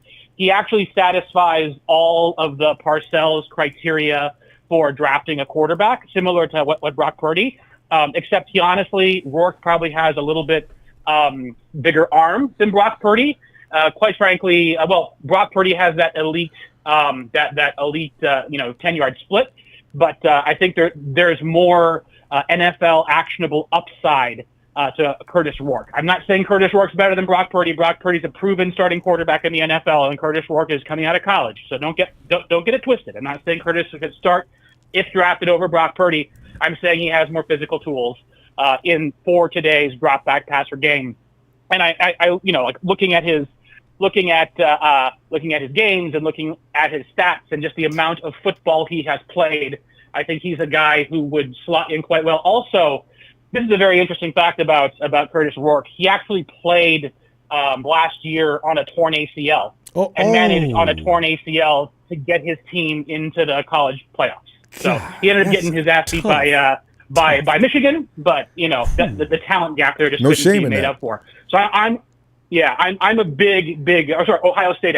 But I am a huge fan of Curtis Rourke, the quarterback from Indiana, as the 49ers a backup quarterback pick. Round 6, round 7, something like that. What do you think about that, Ronbo? No, I like it. And the way you ran it down, if I'm sitting there looking for reasons to pick up a player, you just gave me plenty of them. He sounds pretty well-rounded. He sounds malleable. Is what I like. I can form him probably into what I'm trying to get done.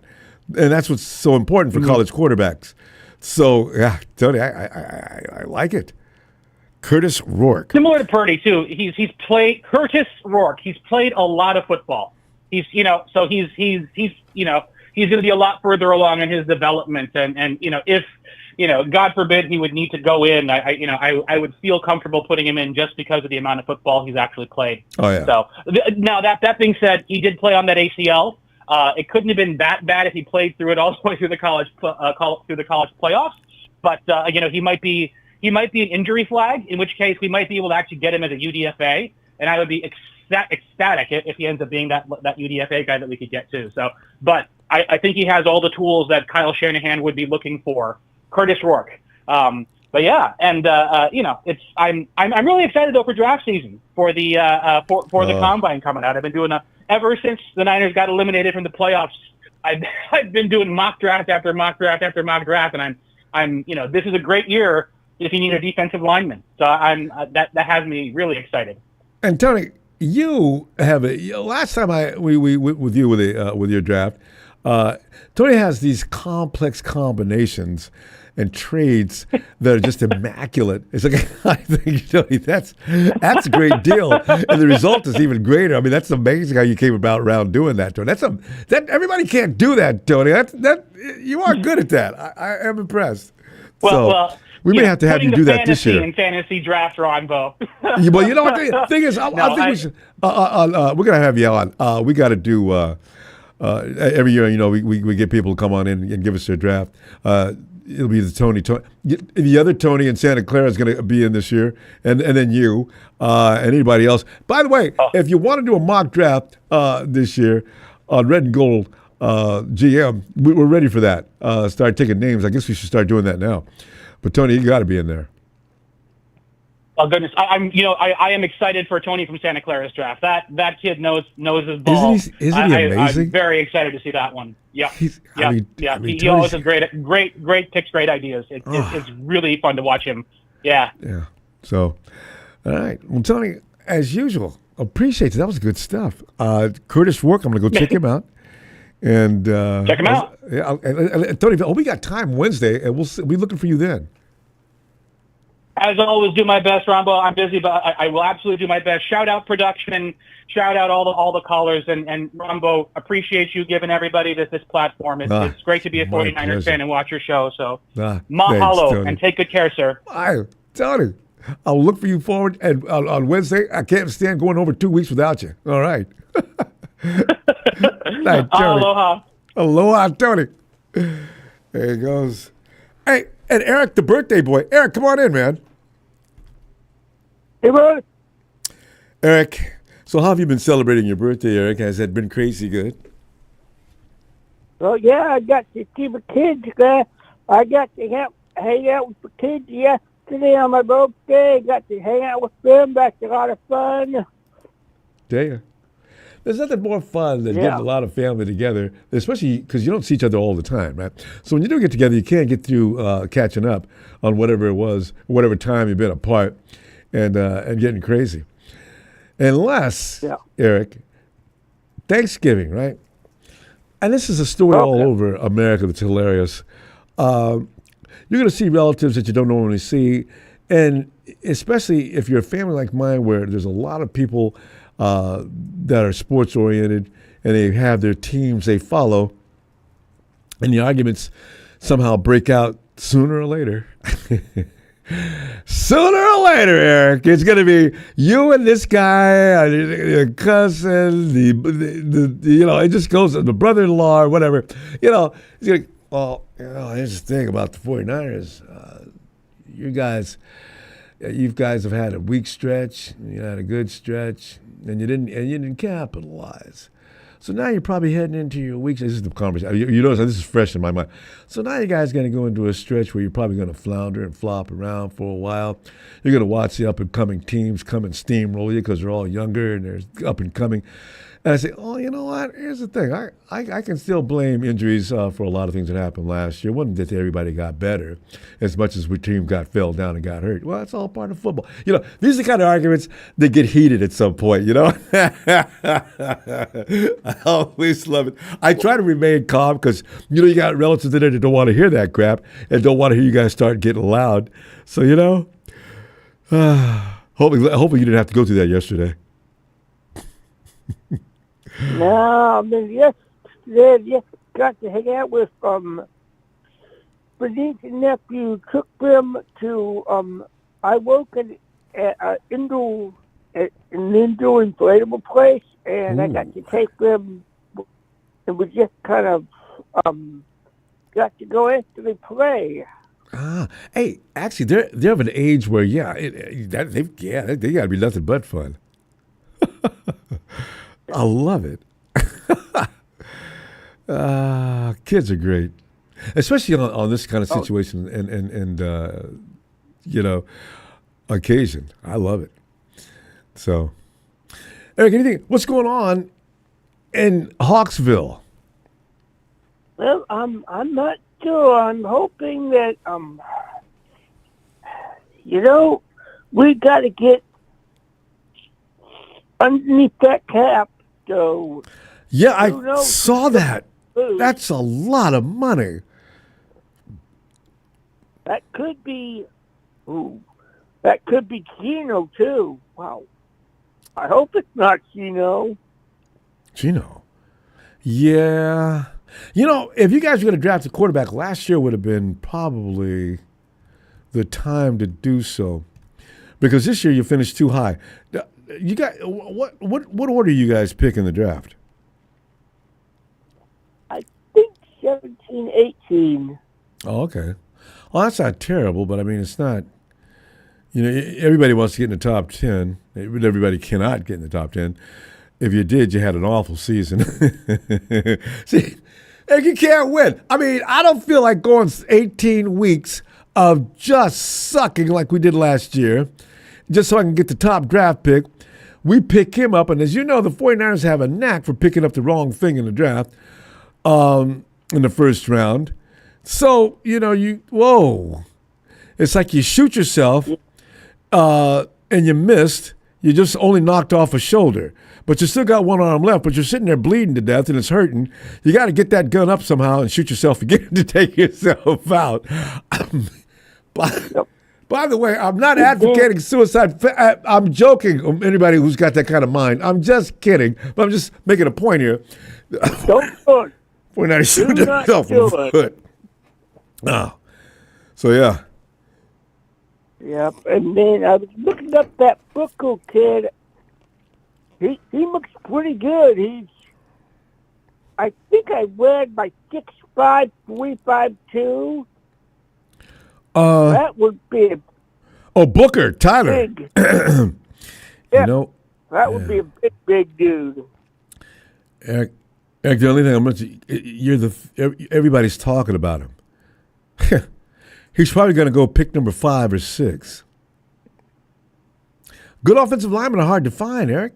You know, it's really, and if you can draft one, you do. If you're too low in the pecking order, you're not going to be able to get the kind of pick you want as an offensive line, which Kyle and John have learned as they come out every year when we have low pack picks in the draft, saying we didn't see anybody in the draft that was any better than anything we have in camp now.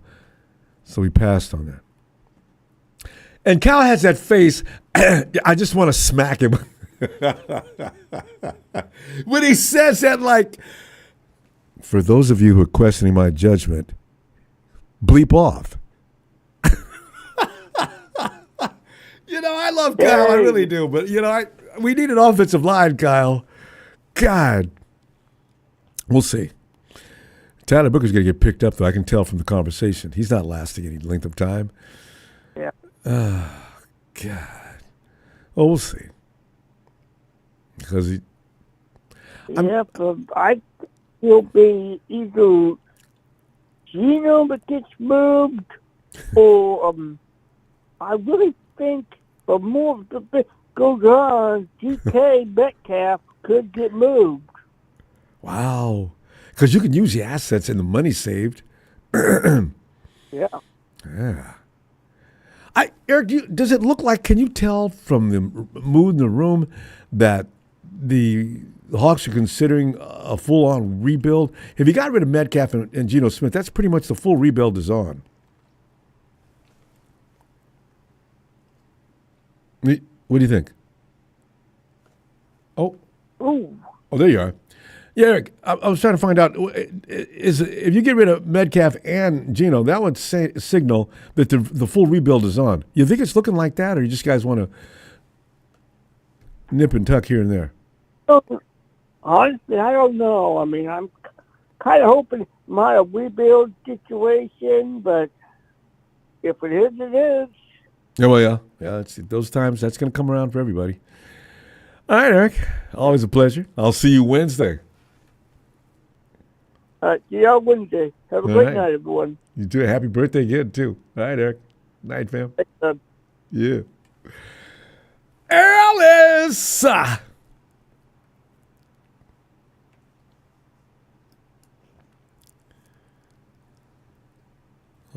Rams fans. No holds barred. I wish I was in there, boy. I'd love to jump on the Rams. Ronbo was saying. Hey, yo, Alice. Hey, you know, we're sitting there looking around. 1 second. Hey, go ahead. No, I said, we're checking. Yeah, we're looking around at the QB2. Although it's really funny because Tanner Mordecai has now gotten a mixed review. For a second there, Tanner Mordecai was saying, well, hell, let's move to QB2. Tony says Tanner probably needs a little work. I did not know, though, and it's probably happening soon.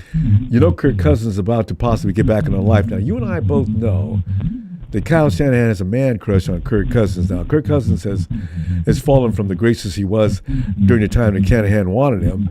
But I bet you Kyle Shanahan's still calling him all the time. Listen, if they release you, are you prepared to come to California? Oh, you know I am. Now, listen, I've got an opening for you as a quarterback starter. But as a quarterback, too, I'd love to have you. Call me, Coach. I got you. I know that. Ellis, I've got that conversation. I know they're going on. Kirk Cousins will be QB2 if the Vikings get rid of him on June 1st. God. Oh, what are you thinking? The Falcons?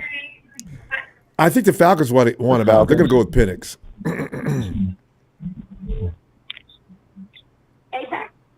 Yeah. I'm not with the Kirk Cousins sweepstakes. So that's not a sweepstakes, by the way. I'm with you on that. Yeah. I don't want nothing to do with that. Give me, like I said, man, give me Joe Flacco. Yeah. Throw Mac Jones or Zach Wilson on there. You know what I'm saying? Let's do like 12 million or under 12 million and under with backup quarterback on backup quarterback, and let's call it a day. You know what I'm saying? Zach. We can. Give me some more about Zach. Now, why do you like him, Zach? Well, you think he got abused in New York? I think he went to the wrong franchise. Every quarterback. I'm not saying he was. He's not who I wanted. I wanted Trey. I'm never going to change what it is that I said. Trey didn't get the opportunity, so we didn't get to see anything. You got hurt. Everything is true. Yeah. Zach Wilson's grown during this time, and the way that he looked, I think he threw for almost like close to. It was like 350 or more or something. In one of those Bronco games he got thrown into last year. Oh yeah, he's got some potential. He actually played better than someone like to give credence to. But I would take him or Mac. I like Zach because he's mobile. He can spin the ball. He's got a nice he's got a good arm. He might even have a stronger arm than Brock. If I'm being honest, but that doesn't, that none of that means anything when it comes to the ability to, perform from a cerebral standpoint. Brock is, that right there is something that you physically on the exterior cannot compete with. Yep. So, that's just that. But yeah, man, I would do. I don't think he would want to be a third string quarterback. So that might be out. Joe Flacco would definitely be the second string quarterback behind Brock, and he would be fine with that too. Veteran. Yeah. But yeah, I wouldn't want to. Tanner Mordecai just needs. You're saying he needs work, like he needs like improvement or something? Is that what you were meaning? Yeah, no. Tony was pointing out some of the things about Tanner that there's a couple people that think Tanner's just great. Where are you at on Tanner? I haven't got. I watched like just a highlight. I didn't get to watch any like real film or anything on Tanner Mordecai, but he has a strong arm. He's very fast. I think they said he ran like a 4.4 something. At the combine. Ooh, that's fast for a quarterback. Yeah. No. Yes. He's not. Because what does Lamar run? Lamar's got to be a 4.3. Because Lamar's a freak. At this point in his career, maybe he came out at 4.3. He did start though at 4.3. Yeah, you're right now. Yeah, not at this point, but I'll say that what he's been able to accomplish. It's always about vision. I mean, the speed is always good, but if you don't have the vision, then you don't have shit. So Lamar's got vision. Tools and know how to use them. A 4.4 or 4.5, Lamar is still. It's still upper echelon when it comes to Scary. quarterback. His passing has always been the less favorable thing, and he still has He got better having this struggles last with year, passing though. in the pocket. Yeah. Yeah, he's slowly improved every year, but I'm just saying he still, after all these years, he hasn't gotten to a place where he's just undoubtedly, you know what I mean? Yeah, no, I like, know. I got in trouble like about saying Josh something about Allen, that on if X. you wanna- I was just calling it like I see it. Well- People think I was on him. I said, no, he's a good quarterback. I'm just saying, I like his scary is his legs. His throwing is okay. Well, yeah. Between him and Josh Allen, who would you say has improved more as a quarterback? Oh, Josh Allen. You know what, though? Josh has just made some adjustments. He was always like he is now. Thank you. But Lamar. Yeah. Oh, you know what, though? No, I take that back. Lamar has made the biggest improvements because Lamar actually threw from the pocket really well last year compared to what he did his first couple of seasons. Allen always had that ability, but he just got a little wild and overconfident throwing them INTs. Yeah. I don't know, man. Look, we need a veteran at the 2 spot for at QB. Josh isn't going to want to stay, so he's not going to want to be a QB3. We need somebody. Okay, well, we need somebody that's going to be comfortable playing at the 3 spot. Yeah. I don't know. That to me is a coin toss. I still want Joe Flacco. I don't want Kirk Cousins on this team at all. He has meltdowns. If nobody's watched him, he's had a couple of games. You're like, oh my God, Kirk Cousins. But when the shit is on the line, he fails. I mean, look at when we played them in the playoffs. Look at him in the playoffs. All his whole career. I was getting ready to say this goes back to his prime. He's one of the ultimate chokers. Yeah, he's one of the ultimate chokers. So I don't know. I don't want him on his team, and he's going to demand too much money. Who the hell wants to have a Kirk Cousins for $20 million sitting as a second, third string quarterback? Man, you go to hell. Like you already whooped the Vikings for your whole career. You just whooped Atlanta for $100 and something million for one season. You don't need any money. Did he play a season? Yeah, so that's what I'm saying. If he's not coming for under $10 million, I don't want him, and that's not going to happen. So no. It's not going to happen. Kirk's that is him being up for 49. Hell no, he's going to want 15, 17 minimum. You know what I'm saying? He might not take any less than 20. You know what I mean? But it's like, shit, dude, good luck. Right? Because he had a good receiving room in Atlanta. Kirk should have did better than that. So, yeah.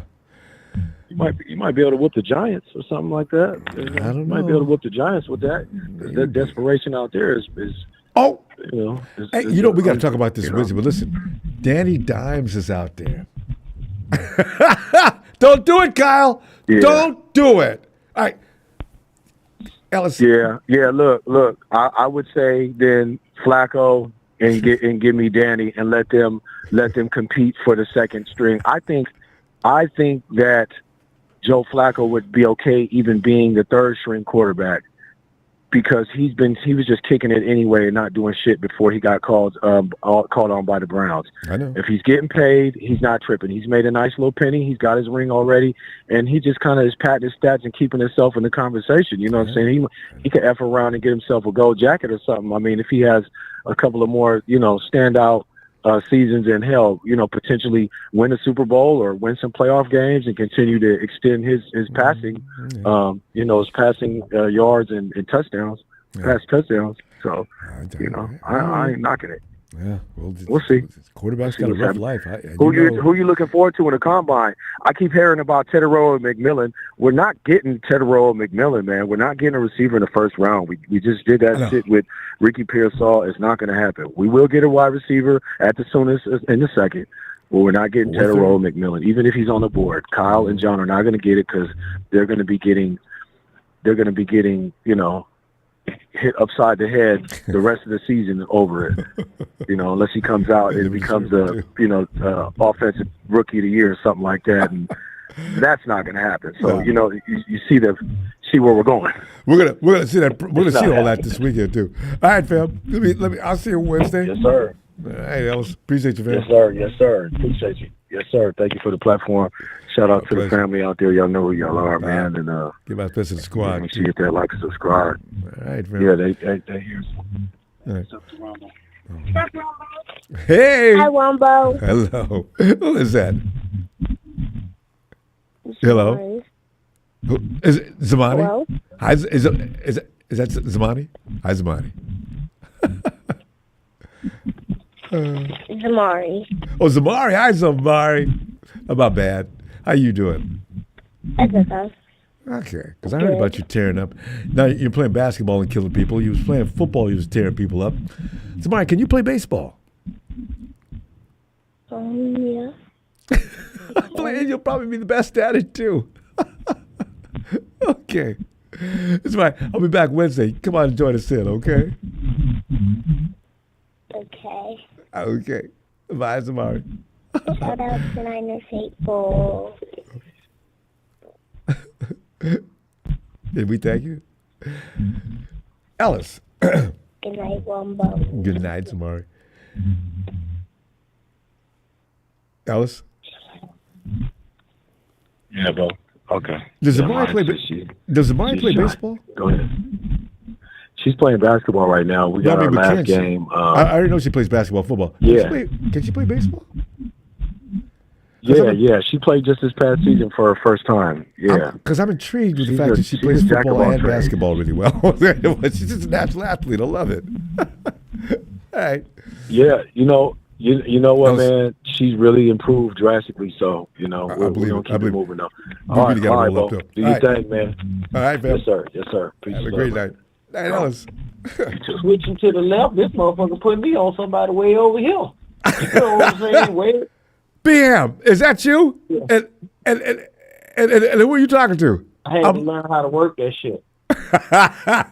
BM must be pull up at the stop, getting ready to put up the payload. BM. Ronbo, what it is, baby? I ain't know you put me in this early, man. No, man. What's going on? I mean, we're sitting there looking about the QB2 situation and anything else that you want to get into. But right now, that was the emphasis tonight. QB2. Because we're talking about the offensive line, the defensive line. We go pick up another corner this year. And what we going to do about it? Everybody's got a running back they love. But I said, you know what? All that breaks down. If anything happens if Brock goes down, now you bring a quarterback in there. I can just see us now. We're driving 2 weeks down the stretch. Brock Purdy comes up with a slight injury, but he's got to come out of the game for at least another week, so he'll be healthy for the playoffs. But if we lose 2 more games, we could get ourselves in a bad situation, lose the division. Any number of bad things can happen. Quarterback 2 is extremely important.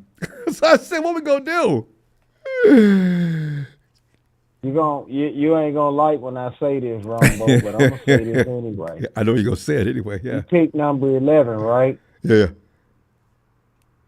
Would you just say for the fuck of it? Yeah. Right. Uh-huh. If Shedeur Sanders is still out there, would you pick Shedeur at number 11? I'm just asking. Or would you go for an offensive You know what I line? like about the question, BHAM? Because if Shedeur falls to number 11, a couple guys got another mock that he would fall, him and Curtis. Or what's the other one? There's 2 of them, right? But anyway, Shedeur falls to 11, and now I'm sitting there, sweat rolling off my head because I wasn't picking him. I wasn't thinking he was going to even be there at 11. I didn't even consider the thought. But if Shedeur drops to 11, but I've already signed Brock Purdy. I got to let it go. But what I could do is use Shedeur. No, wait. Let me finish. I'm gonna tell whoever's below me. Give me your number 12 pick. I'll give you Shedeur, and you give me your second round pick, because Shedeur is gonna be very seriously important to somebody. And if you got pick 13, you need something bad like quarterback. I'm gonna pick up a couple of picks. I'm gonna take Shedeur. I'm gonna pick at number 12. No, I'm gonna be honest with you, Ronbo. I love Purdy. I like what he did. You feel me? Mm-hmm. But it's a couple of things that I've paid attention to in just watching the game. one, his hands are small, and in the cold weather and Yeah, I knew shit you like could bring that, it up. It we worries seen what everybody. he do. Yeah, I agree. Now, It is a scary thing. should we pay him his money? Of course we should, because Yeah. he has won. He has proven that he can win. He's proven that he can get us to a Super Bowl. Yeah. So did Jimmy Garoppolo. Yeah. You feel me? So Yeah. I'm just keeping it 1,000. What I have seen in this league is Jalen Hurts ain't the best, but he would use his legs a lot more than Purdy would. You feel what I'm saying? Yeah. And you might just need a quarterback to get you out of trouble at some point in a run for a Super Bowl. You do think Shador is that kind of good? I think he can just get us out of trouble if he need to. That's all I'm saying. I think just watching him in college, and I ain't just saying it just Shador. Shador may not be there, but what if it's another good quarterback there, like a Patrick Mahomes was there that we skipped over, remember? Everybody's picking themselves a booty behind that one, though. So I'm just saying, if it's a good quarterback on the board, do you not take a good quarterback? Well, yeah, I think the thing is, you don't want to detour all of a sudden. You're already driving down the path you're going to go. If all of a sudden you pick out that quarterback, and I mean, I can still keep Brock. I've already paid him.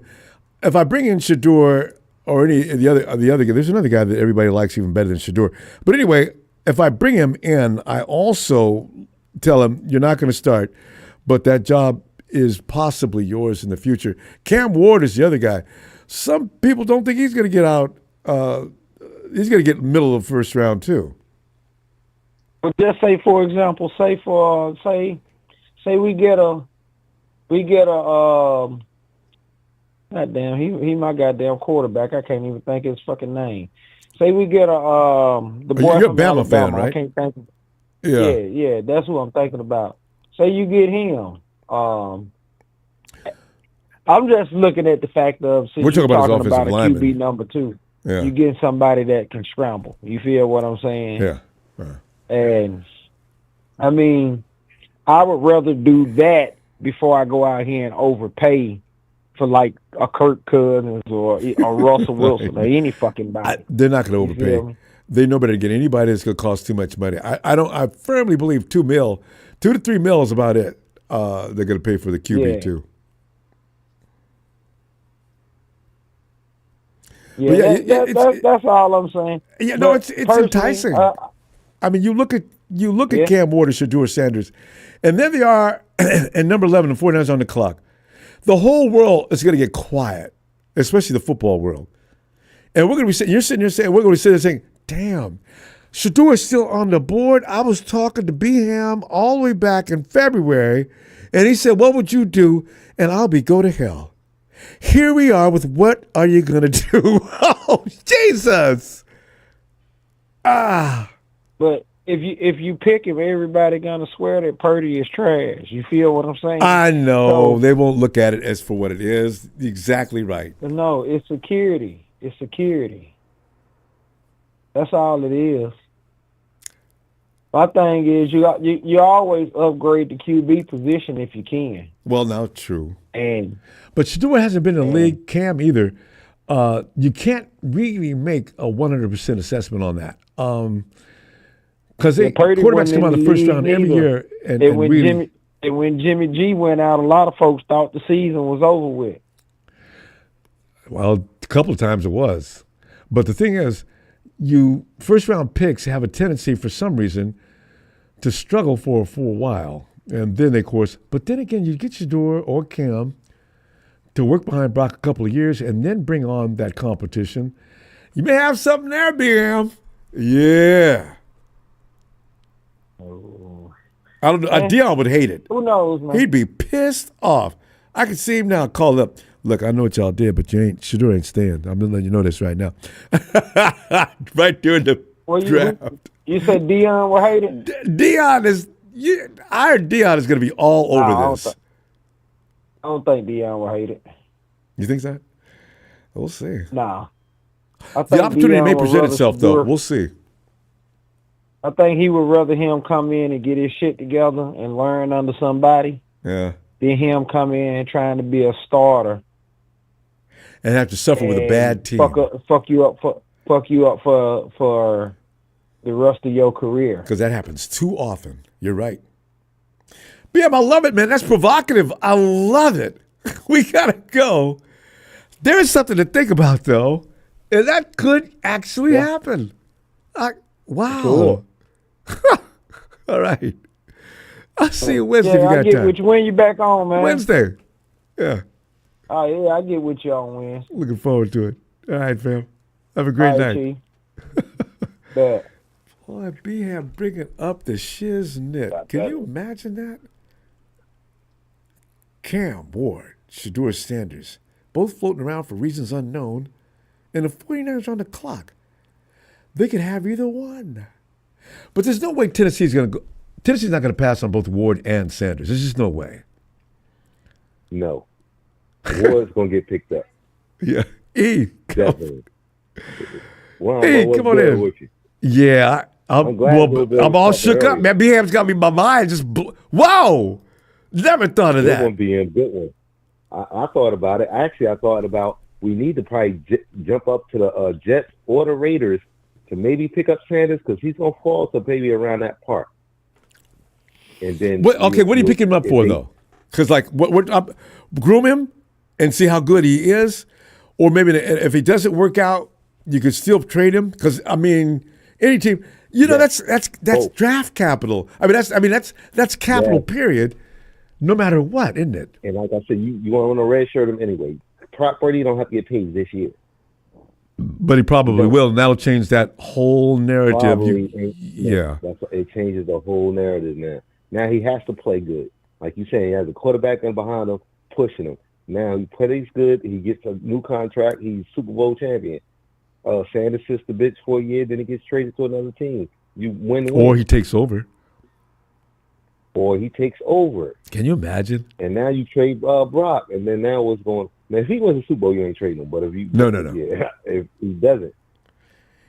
And if he continues to grow with the 49ers, because Brock Purdy, for all intents and purposes, just a couple of years into his career. So, yeah, he's got – because look at the guys that look good all of a sudden. Over in Detroit. You trade up. Yeah, and these guys – yeah, it's a rough – You still got a Debo trade. We got Crosby over there. Debo. We ain't got no trade for Debo. Debo's it'd be safe. It'd be cheaper to keep Debo. He's just. I'm sorry to say it. I'm sorry, sir, because you did good when you was a 49 in my mind. But he's just a adding piece for the contract to go through. Yeah.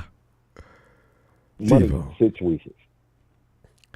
We didn't have this kind of problem until recently, right?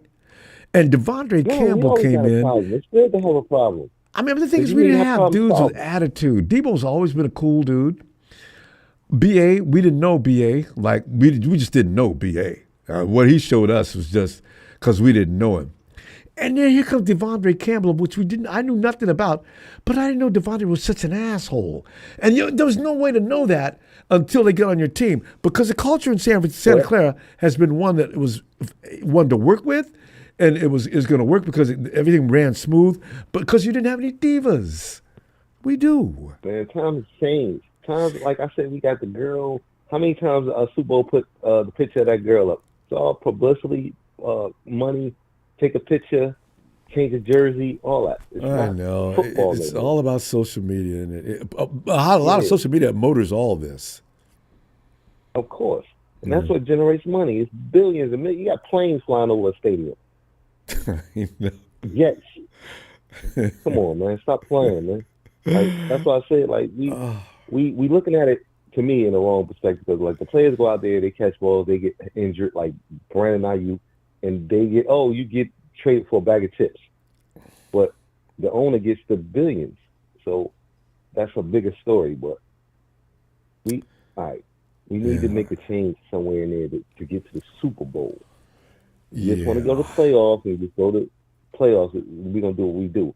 But to beat Jalen Hurts, you're going to probably have the quarterback who's going to have to beat Jalen Hurts to beat Philly defense. And I'm just getting to NFC right now because we didn't get to the AFC, and we didn't get really through our conference. I mean, but we got to beat them teams. Like I want Nolan, I want these Garrett, I want somebody who's going to make a difference. Who's going to I keep forgetting somebody. to get to Miles. Yes.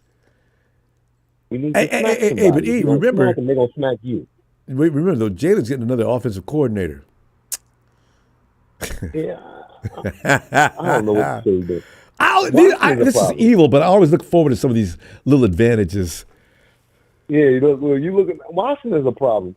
Oh God, I forgot about Washington. You're right. We got starters missing. We don't got no full defensive line. I think we got 2 starters missing, a linebacker missing, a safety probably missing. Maybe not. Dre might sign. That's what Mike. We got him missing today. I know Mike is not an operative And he's word. off injury. Yeah, Mike. Yeah, you know what I mean? They missing today, so we got to fill these spots in. I don't want to say draft this player and then put a red shirt on him, homeboy. I know, man. I need somebody to come in and play now. Yeah, like I want him to smack somebody. I'm not saying it like that. We playing football. And Dre wants to go somewhere where he can run his own program too. So we got a lot going against us for Dre's re-signing. Yes. And like I said, they said they did a verbal. You know, him and Fred did a verbal, but I don't know nothing about that. I'm not saying I didn't either. This is the first time I heard about this from you.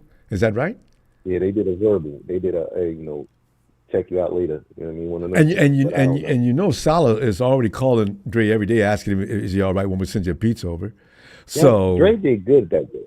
Oh, he ain't worked that. He's worked everything he can get because I swear to God, when you put that man on the field, he's different. Oh, I know. He takes it personal. It's like every play, Dre takes it personally. You can see the attitude on every move. Every play executed, Dre was just like, you got a lot of nerve getting that ball running in my direction. I will kill you. You got a lot of nerve, right? I like that. Dre doesn't give a damn about a flag. Jed York is probably on top. Listen, Dre, I want you to be you. If you get a fine, I'll handle it. Don't worry about it. Just be you. It's scary. I told the security guard, like, listen, bro, I got something for you, too. Because that's what I would do. Security guard. That security guard over in Philly is big. Oh, Dre was all up in his face. Act like you know. He said, act like you know. Quickly. I need that kind of feed. I agree. Yeah, that's it. And Brindle got to go. Sorry, I don't want to get too. We got to get 2 holes filled in the offensive line. And defensive line, we got at least 2 to 3. I don't even know. I like Collins and the rookie or somebody backing him up. Somebody, Anderson, somebody. But we need a big dog. We need a big dog down there. I know. Corners, I like our corners. Safeties, like I said, I like Hufanga and Brown, but we got question marks with Hufanga inside organization. Yeah, and I need to see some improvement from Jair this year, some serious improvement. Bam, we gotta pull up though. Let me see you Wednesday, and let's see if John Lynch is gonna have to say. You know I had to call you today too. I'm saying yeah. Niner Nation, Niner Empire. Yeah. Ronbo, like, comment, subscribe. Let's get it. Look, Ronbo, I'm gonna call you back. I hope so. I'll be looking for you Wednesday. Oh, don't say that because I'm gonna do it. We're gonna talk some more. Alrighty. Because I don't mean it is what it is. Tell CM or DM. I'm sorry, I messed up his name. Tell him to call back too because I want to see what he's talking about. Let's get these trades going. Let's get some. Let's go up. Let's not go back. Let's go up. No. Let's go get the player we want. Let's go make it happen. Damn right. All right. Talk to you in a minute. Night, fam. Yes, sir. Good night. Yeah, BM's got me going on that. Man. So Drew Sanders is still on the clock. 49ers are 2-way. Everybody in the Niner Empire. Both those guys are still in the draft? Well, that's going to be really weird. Oh, here he comes. The man from Saturday night. No. Wait, Sunday Night Live? Marketing Pro. Marketing Pro. Yo, Ronbo. Yeah. What it do, player. As the battle preparations begin for the next war, the whole league is shook from the Rams and what they've been able to accomplish. If it wasn't for Kyron, who Roger Craig our Super Bowl, and we would have smoked the Chiefs, obviously, you know.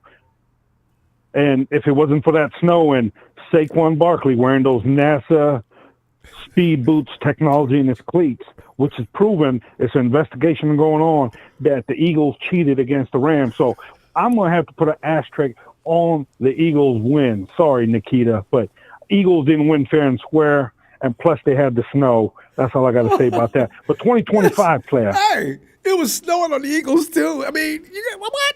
You cannot use the elements in that way.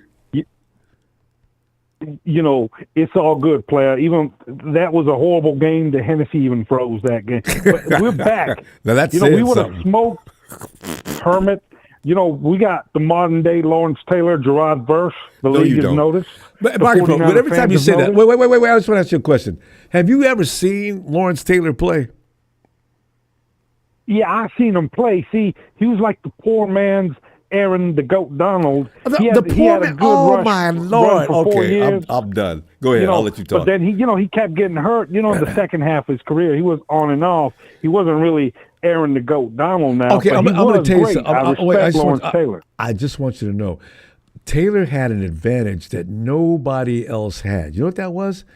Lawrence Taylor was coming out the locker room, wiping. You could see the snow. He didn't get it all out at the way. Lawrence Taylor was so loaded when he came on the field, he was playing like a man possessed because he was. He wasn't loaded enough in 1989 when Jim Everett threw that touchdown pass to Flipper Anderson, no T, baby, and cooked the Giants. In fact, I Jim think Everett the great, baby. Shout out. I think Lawrence Taylor actually overdid it to the point where he started tearing his body down, you know? But Lawrence Taylor, in his prime, was frightening. What about Dexter Manley? Remember, if you want to bring up some old school, Dexter Manley, Washington Redskins. Yeah. What do you think about him? Tough. Washington had a lot of good players during that period. And them hogs that they had on the offensive line who became famous, Washington used to be badass. Yeah, they just went, Gary Clark, Art Monk, you know what I'm saying? Oh. But now, so, okay, you know what I'm talking my about. My sources got some reports. If Stafford don't take the 2-year deal, the Aaron Rodgers show with Devontae Adams is coming to L.A. You think so? It's ready. And Devontae does want to come back to Cali. Yeah, you know, Adams will show up to L.A. with his boy Aaron Rodgers, and what a beautiful opportunity it will be. Now, I want to ask you a question on that. When they do show up, what are you guys going to use to pay them?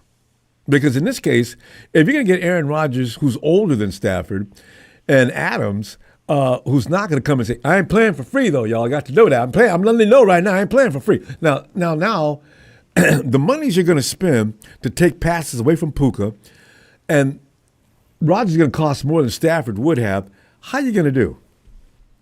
I think Stafford is going to be more than Rodgers because Rodgers has lost his value. You know what I mean? He had the 27 touchdowns, 11 INTs. He looked like a poor man's Matthew Stafford out there. I'll admit that. But, you know what I'm saying? Yeah. He still got an arm on him. I mean, he can just a flick of the wrist. And matter of fact, his last game, he threw 4 touchdowns, and he gave the Jets 7 leads the defense blew. So how much was it Aaron Rodgers' fault in New York? I don't know. So you bring him with a juggernaut Rams defense that's the best in the league. You know what I'm saying? Our front four, nobody want to see us. Yeah. You know? And are we going to get a middle linebacker and a cornerback? And the Rams are Super Bowl bound, baby. I can see it in a vision, the Rams going to the 2025 Super Bowl and taking care of business. Now, Stafford, come to your senses. Take that 2-year deal. You know, we'll give you $70 million 2 years. Let's call it a day. But if you don't know your role, son, we're going to ship your ass to New York, and you're going to really miss the Rams. Listen, where's that dog? He's sleeping right here. He's taking a nap. Damn. Okay. Okay, you know what? If you guys get Rodgers, you know most of us going to be celebrating that because Rodgers is not the Aaron Rodgers he was 3 or 4 years ago. So I'm hoping you get him.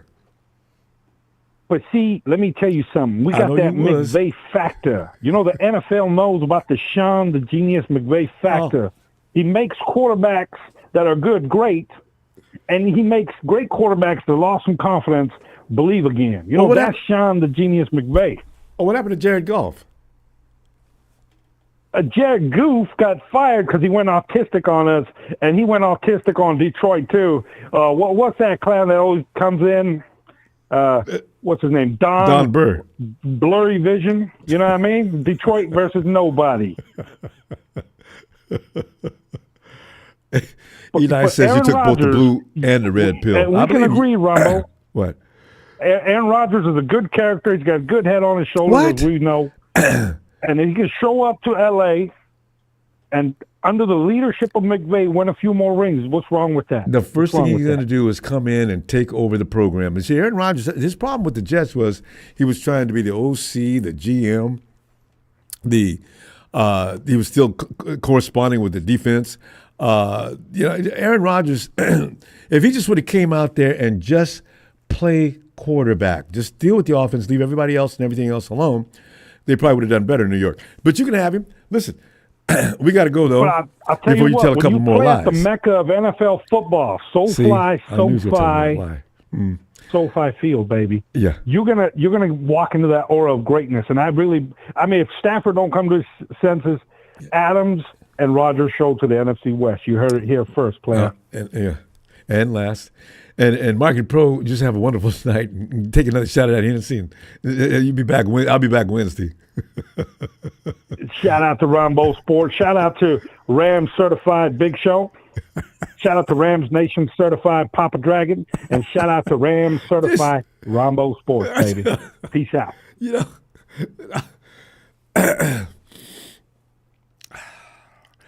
Hey, yo, Serge. Come on in, man. Ronbo. Serge. Well, Serge, you're following up the LA comedian, so it's good to hear from you. And did I hear him say that we should get Aaron Rodgers? No, he's wanting to bring Aaron Rodgers to Ramsville, and I'm hoping they do. And he'll bring. I hope they do too, because he ain't going to do nothing for that team. Because Aaron's not going to come over there. It's just going to be a spot. All right. It's just a spot to fill, man. Aaron Rodgers, he's washed, man. And not only that, Aaron Rodgers doesn't want to listen to nobody. I mean, I'm Aaron damn Rodgers. Sean, what I want you to do is this, Sean. I want you to sit down over there, watch and learn. Okay, I'll run this offense, but you got to stay out of my way.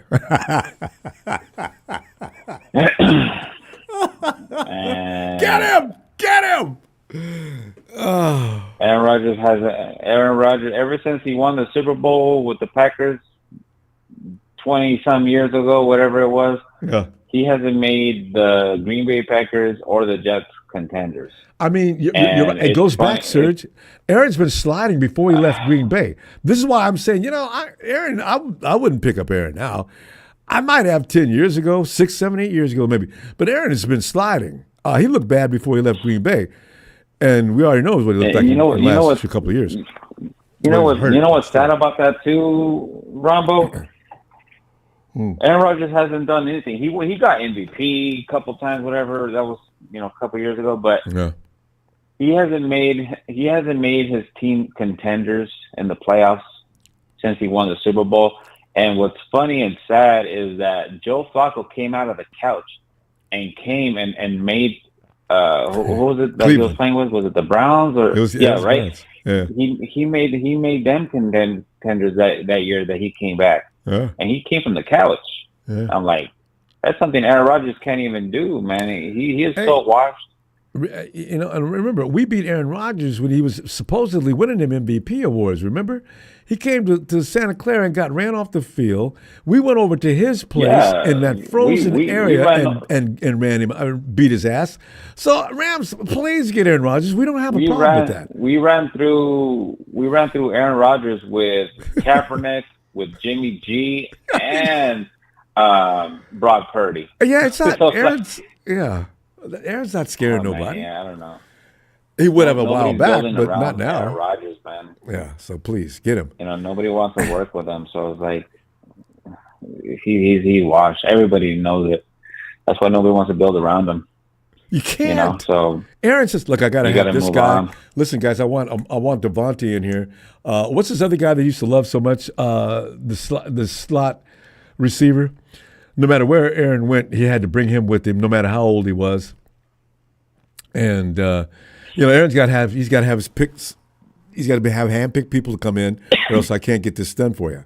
So Aaron, I just ask you. Do you believe Aaron Rodgers is first ballot Hall of Famer? Yeah. Because if Eli didn't get first ballot and he won 2 Super Bowls, how is Aaron Rodgers going to be a first ballot?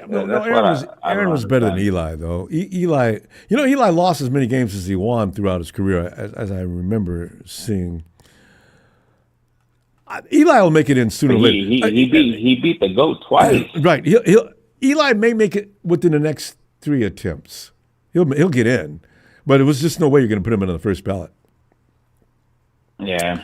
Aaron's torn his ass enough that man. he may be second ballot too, though. So. I think he lost his touch, man, from his relationship breakups and from the 49ers not wanting to take him multiple times, not just at the draft, but we had thoughts where we could have took him, but we just decided not to, man. He's still pissed off about that. I think that's what it is. Your whole career, you've achieved all you have. There's no point in being mad.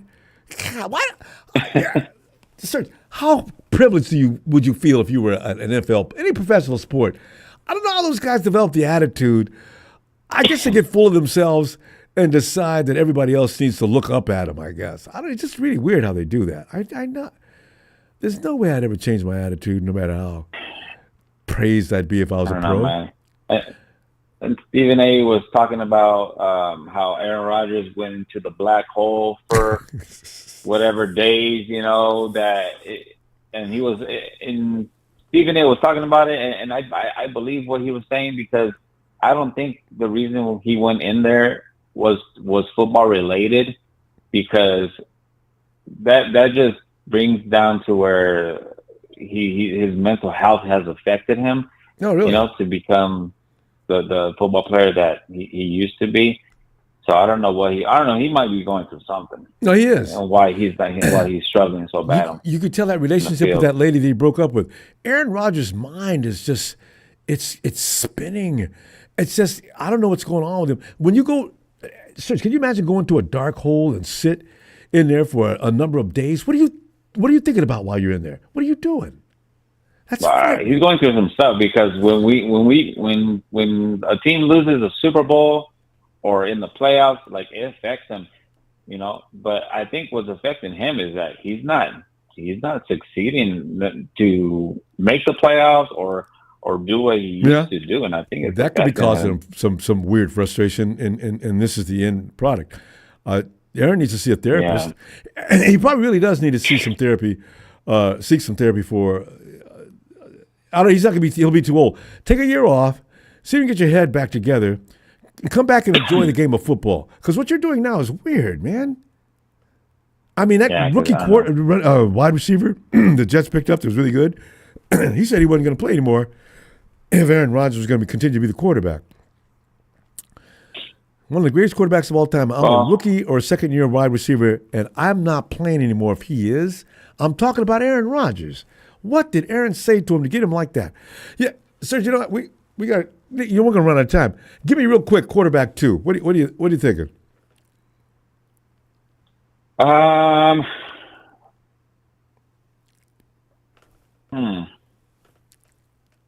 Like free agents or like rookies or would you choose a free agent, or are you going to draft a kid and see if you can build him up behind Brock and see if we can get Brock, make sure Brock stays on his toes because he's got that kid looking to take his job all the time? Or do you go ahead and get a guy like Flacco or Kirk Cousins, heaven forbid, in case they're available? Flacco probably will be. Cousins might be. And you go ahead and have them sit back as quarterback too. Yeah, it'll be nice, just to get somebody in there that has a lot of experience, knowledge, and stuff. Yeah, that's Joe Flacco's one of them. Yeah. Okay. If nobody picks up Sam Darnold, it'll be nice to bring him back. So And Darnold's going to cost a lot of I don't money, know. though. He's already proven he's a good quarterback. You're not getting this know. Sam Darnold for less than 15 mil. And nobody's paying 15 mil for a backup.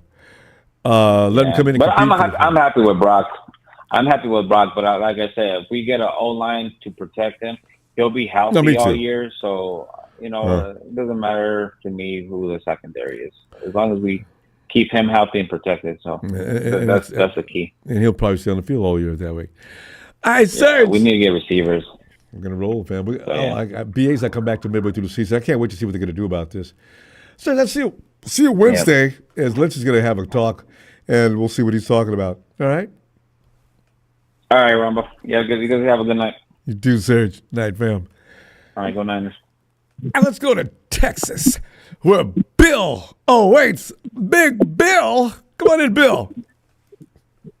Yes, what's up, Ronbo? I tell you, he's going to go to free agency for quarterback. There's a quarterback that's going to hit the free market. That's not going to cost a lot because he proved they couldn't do good in New England, and he get him at an ultimate cheap price. Who's that? Probably going to go for Mac Jones. I think Mac Jones is already employed. No, he's going to be a free agent. Who did he play with last season? I think it was. Was it could Denver? either been New England or. No, it wasn't New England. I'm sure it wasn't New England. He's got to be a free. He got to be a free agent. But like I said, just finished a rookie contract. In free agency, there's going to be some good ones out there. Y'all, everybody don't see it, and we just need to draft an O lineman or left tackle because we don't know how long we're going to have Trent Williams.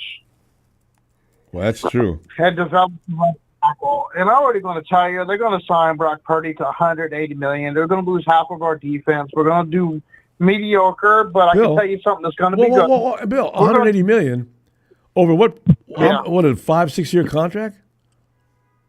Probably he's going to get a huge contract. Kyle's going to be dumb to pay it. The last time they pay a high-paid quarterback, and if we don't win a Super Bowl, we're going to. I tell you what, we're talking this season and next season going to be kind of frustrating, and then the season after that, we're going to be looking for a new coach, and we're going to be having a total rebuild. We signed Brock Purdy to a big extension. That's the future of the 49ers. I don't expect no more. I don't see a Super Bowl win anytime soon. I see a good season. We're going to do better than the Rams. Go ahead, pick up Aaron Rodgers, Rams, and don't ever blaspheme Ronbo like that again. He is not a Ram fan. I'm going to defend you. He always does that. You lost. Marketing slow. Go ahead and get Mr. Rodgers' neighborhood. We'll go ahead and take Puka Nacua from you. Because I guarantee you, after you sign Aaron Rodgers, a year after, he's going to want to leave. Nacua has only had one more year on a contract, doesn't he? They'll have to. Nacua gets signed next year. Oh, by the way, Mac Jones is in Jacksonville. That's where I saw him. Yeah, he's not available. Okay. Yeah, he'll be available. They're going to cut him, or they're going to cut Trevor Lawrence 1 or 2. Yeah. We're going to get him. There's going to be some good ones out there. We're going to get somebody in free agency, and I have a feeling they're going to pick good people in the in the draft. But the biggest mistake is paying him a high contract. I would set Brock down and say, listen, I will sign you to a $15 million 3-year deal. If you could prove and win us a Super Bowl, I will give you that huge contract. I'm not saying don't give it to him. Make him earn it. I want a trophy on that show. Bill, you can't pay a quarterback on just Super Bowl trophies because nobody'd ever get paid except for 5 or 6 guys. You know, since 2000. Who are we? No, I know, but the thing is, you got to get a quarterback that's got some potential to win it. What would Eddie do is the question. Forget what York would do. What would Eddie do? No, well, he probably exactly what Eddie remember would do. he kept both Montana and Young together for a while, and one of them emerged, and the other one beat him out. That's an ideal situation. But you can't just keep throwing quarterbacks away. You got to keep one and let him grow within your organization, don't you? Right. But see, the thing about York and Eddie, and I'm going to bash York. York wants to hang up banners, okay? And Eddie hung up trophies. If York ever wants to hang up trophies, he's going to have to break away from that philosophy of what you say other teams would do. Because guess what? How many Super Bowls has the Bengals got? Well, see, there's a good example. The Bengals do the Bengals have a trophy? They don't have one yet, do they? No. How many Super Bowls has the Browns got? None. Jacksonville? None. There's no Ohio Super Bowls. The Bills? None. So, yeah, that's why they have none. Example A. Okay, you do what they do, you have none. Hey, that's the case. Bill, you could ask the same. You could ask the same question about Buffalo. You got to get rid of Josh. That's what I said. Yeah, well, no, you can't just get rid of quarterbacks. You got to keep one and that's doing a good job. Get him in position to win that Super Bowl and then go win it. I'm not saying it, but we need defense. We got to still bring Greenlaw back. Oh yeah. We got to bring all those other teams back. We got to bring them back. And you know what? You don't want to cripple Salah's defense because you want to put a lot of money on Purdy. Bill, and Purdy struggles. Bill, I don't think that they're going to – I think the 49ers had this all figured out a while. One thing about our organization you can appreciate is the 49ers seem to handle money matters pretty well. You're going to see some surprise pickup that you're not going to believe we got because you're going to say, like I'm saying and everybody else, where'd they get the money for that? We do this every year. So don't worry about the Niners. Parag Marathi and whomever else is helping them are friggin' geniuses. So they'll figure it out. I hope they do. I hope that they do. And I want to see them say at the end of this season coming up, your new Super Bowl champions, the San Francisco 49ers. Hey, if you're looking, here's an example. People talk about the 49ers being old. Do you see LeBron James and Luka Doncic? Did you see what they did to Denver today? I'm sitting there watching that. I'm thinking, there's some players that don't get old, and it seems like when they feel threatened, they go absolutely nuts. When I look at guys like George Kittle, Trent Williams, these guys, I don't watch what happens next year. I see some special things going on with them. Let's give them a shot, and see what happens next year. You could be looking at no less, if the 49ers get in the playoffs, you know how we do, Bill. If the 49ers go to the playoffs, it's NFCCG at minimum. And if we get through that, you know what's next, right? So let's see what happens. Super Bowl champions, and we got to build to beat the Chiefs, because I hate to say it. Hey, we all know how it's going to go. The Chiefs are going to make it back. I promise. This year, I'm not with that. Last year, I was with you on that. Chiefs are not going to the Super Bowl next year. You know why? The blueprint is out, and all you got to do to beat the Chiefs is build your defensive line and make sure Patrick hasn't got a minute to throw. The Eagles just, I felt sorry for Patrick. It was brutal, but I don't feel too sorry for him because I'm tired of his ass. But anyway. First half, you didn't curse him last time. But like I said, Ronbo, I want to I mean, they made it back. 4 years straight. Did they miss a year? Yeah, they missed a year when they lost that, didn't they? They went out tired. They're not coming back next year. Bill? All right, don't mind. It might be the 49ers and Bills. But anyways, Ronbo, give me the 49ers shout-out.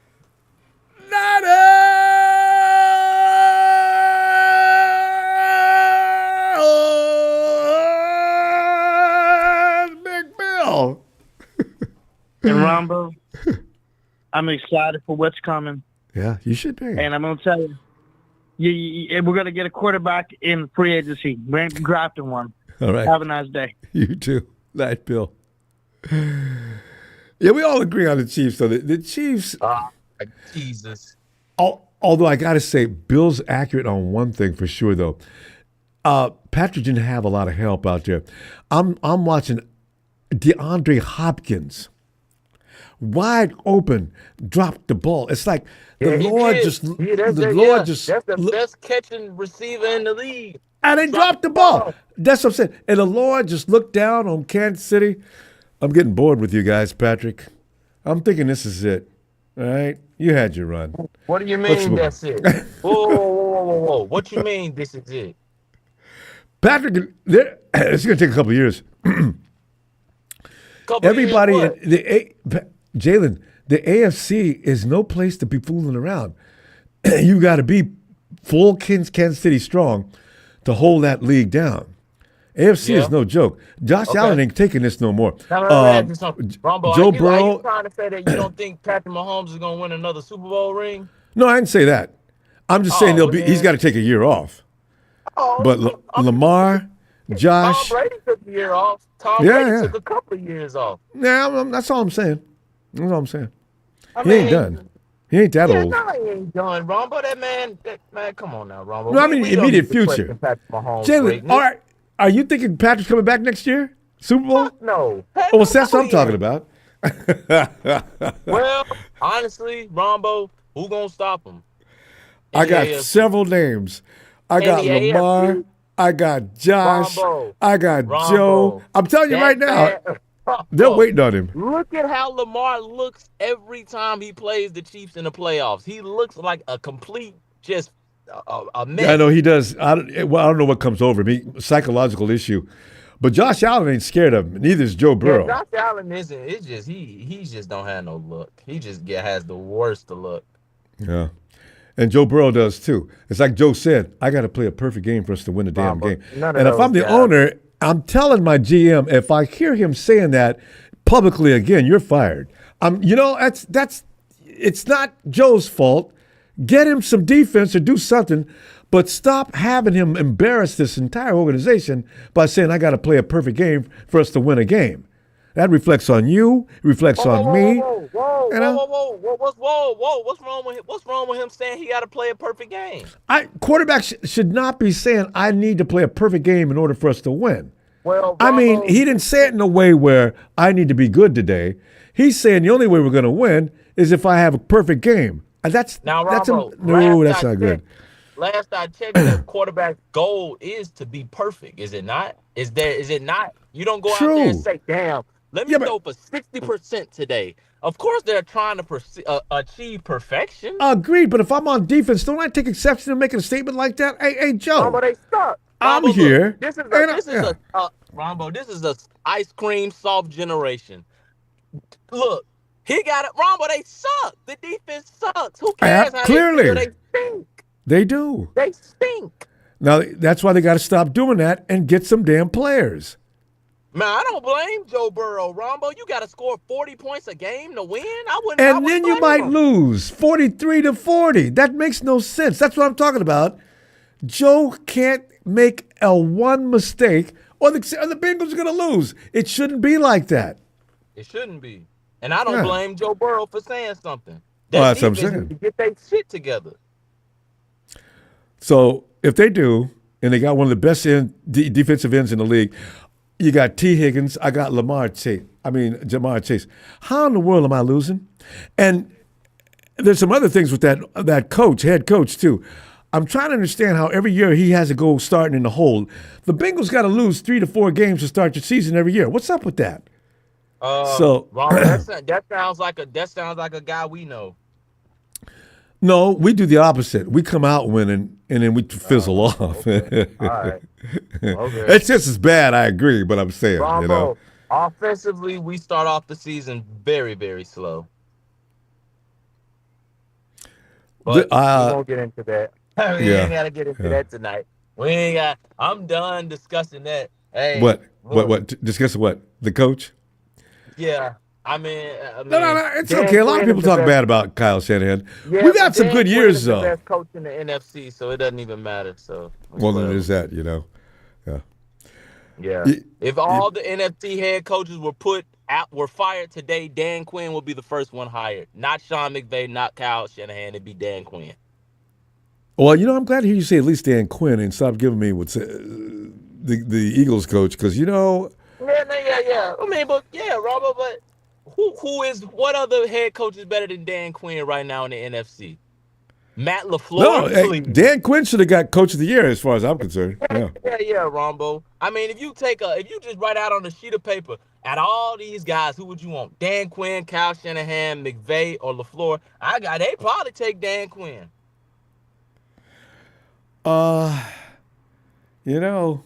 One thing I'll never get over is when things are working right and everybody does their job with Kyle Shanahan, it's usually embarrassing for the other team's defense. I don't want him doing that to my team. When we got him, I was delighted.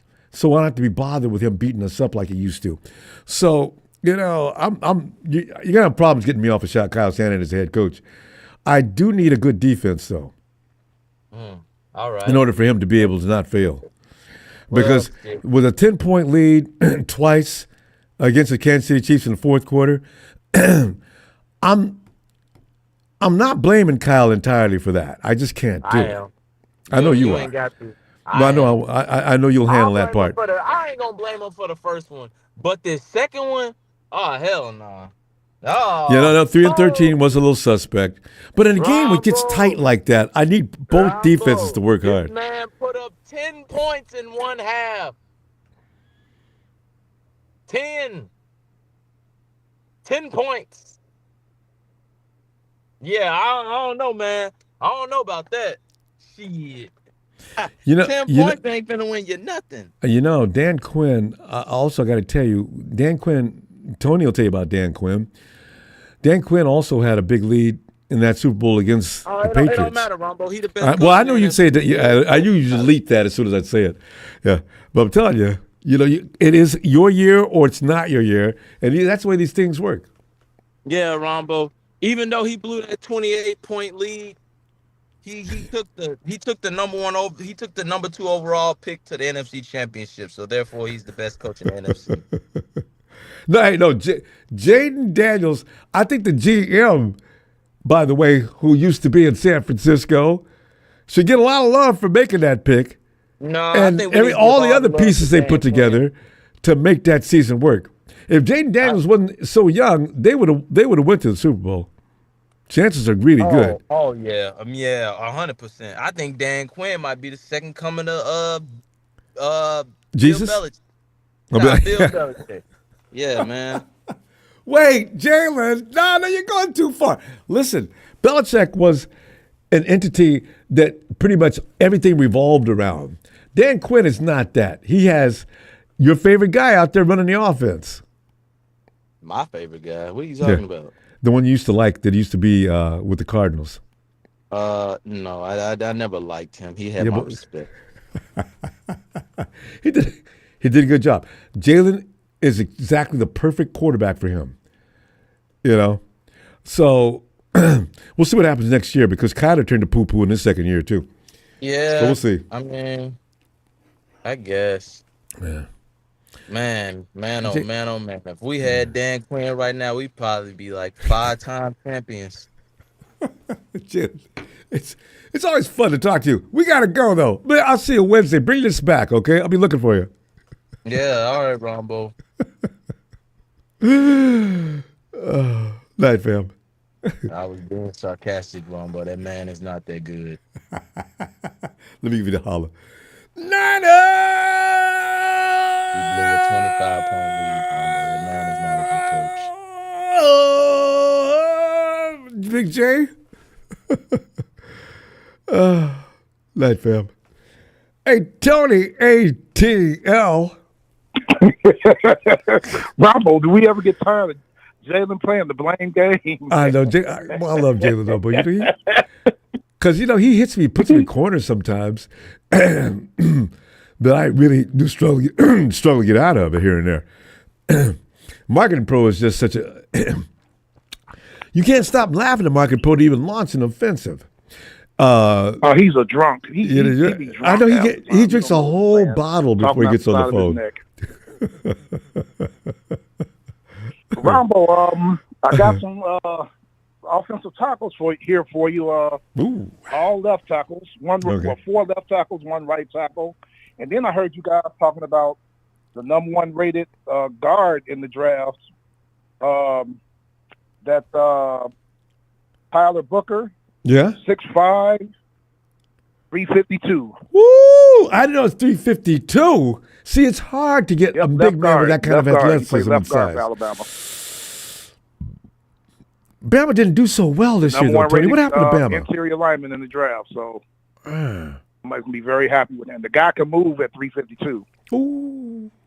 See, that's what the NFL's coming to, Tony. Bigger, faster, stronger. It just an evolution as it goes. I mean, if that dude can move, he's going to be scary. Remember Quentin Nelson over? How big was Quentin Nelson when he came in the league? I don't have his measurements on me He right was now, he was like that though, and just an immovable force. He's a perennial All-Pro. He made the Pro Bowl again this year. Oh God, he's good, and he doesn't get hurt. Yeah, the way he's rated, he's having a Hall of Fame career. Oh, easily. You know, there's a few guys that could walk off the field right now and go to the Hall of Fame. Patrick could go. Nelson could probably go. D-Hop can go. Guy They don't need to just finish the retired, careers. Rambo. Dallas Cowboys, Zach Martin, he just retired. Oh, he's on first ballot. The guard. Yep. And I hate to say it. He retired. He can still play. He's tired of losing. You know, I hate to say it to him, but Micah Parsons is frightening. He needs to play one more year. He's Hall of Fame. But, you know. Yeah, he's good. He's not Lawrence Taylor, but he's good. I know that's going to. And why do people throw Lawrence Taylor's name around every time they see somebody who can play good football? Like, that's why I asked Morgan, but you ever seen Lawrence Taylor play? We're not seeing anything these days that reminds anybody of Lawrence Taylor. And like I said, Lawrence Taylor was cheating anyway. They've seen Lawrence Taylor, 20 yards forward, 20 yards back, 20 yards to the side, and he covered passes. He had a few interceptions for touchdowns. And if I was a quarterback, they don't know. These young kids, they don't know. They have no idea. And if I was a quarterback and I see Lawrence Taylor, I'm not sure. I might have to make a business move. I say, Coach, you know what? Why don't we play quarterback 2 tonight? What? Coach, seriously. We don't have an offensive line that I'm confident in. Lawrence Taylor snapped. What's that quarterback's name from Washington? I was just a little kid. Joe Theismann. Yeah, that was broke his leg right in half. That freaked me out because the bone popped up out of his leg. I'm looking at that. I'm saying, oh my God. And it freaked Lawrence Taylor out too, if you remember the play. Yeah, because he kept calling people over. I remember medical people come on and grabbing his head, like, oh my God, what did I do? You know, Tony, how hard you have to hit a man to snap his leg like that? Oh, no, I know. I've never gotten over that. No.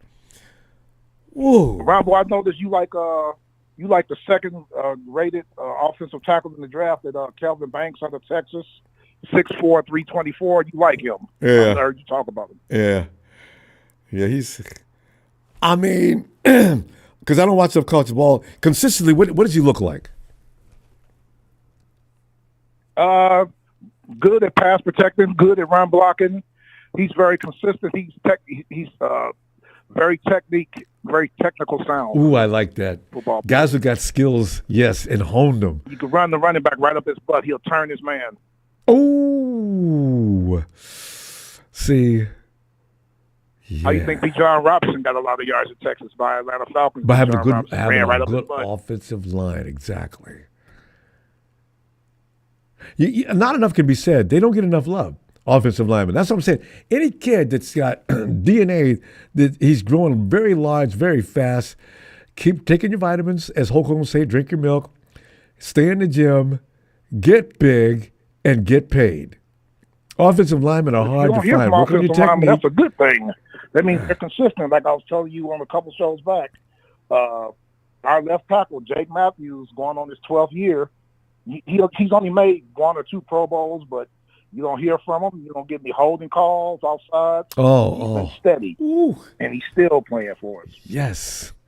Can avoid flags. Oh, it's a godsend. You know?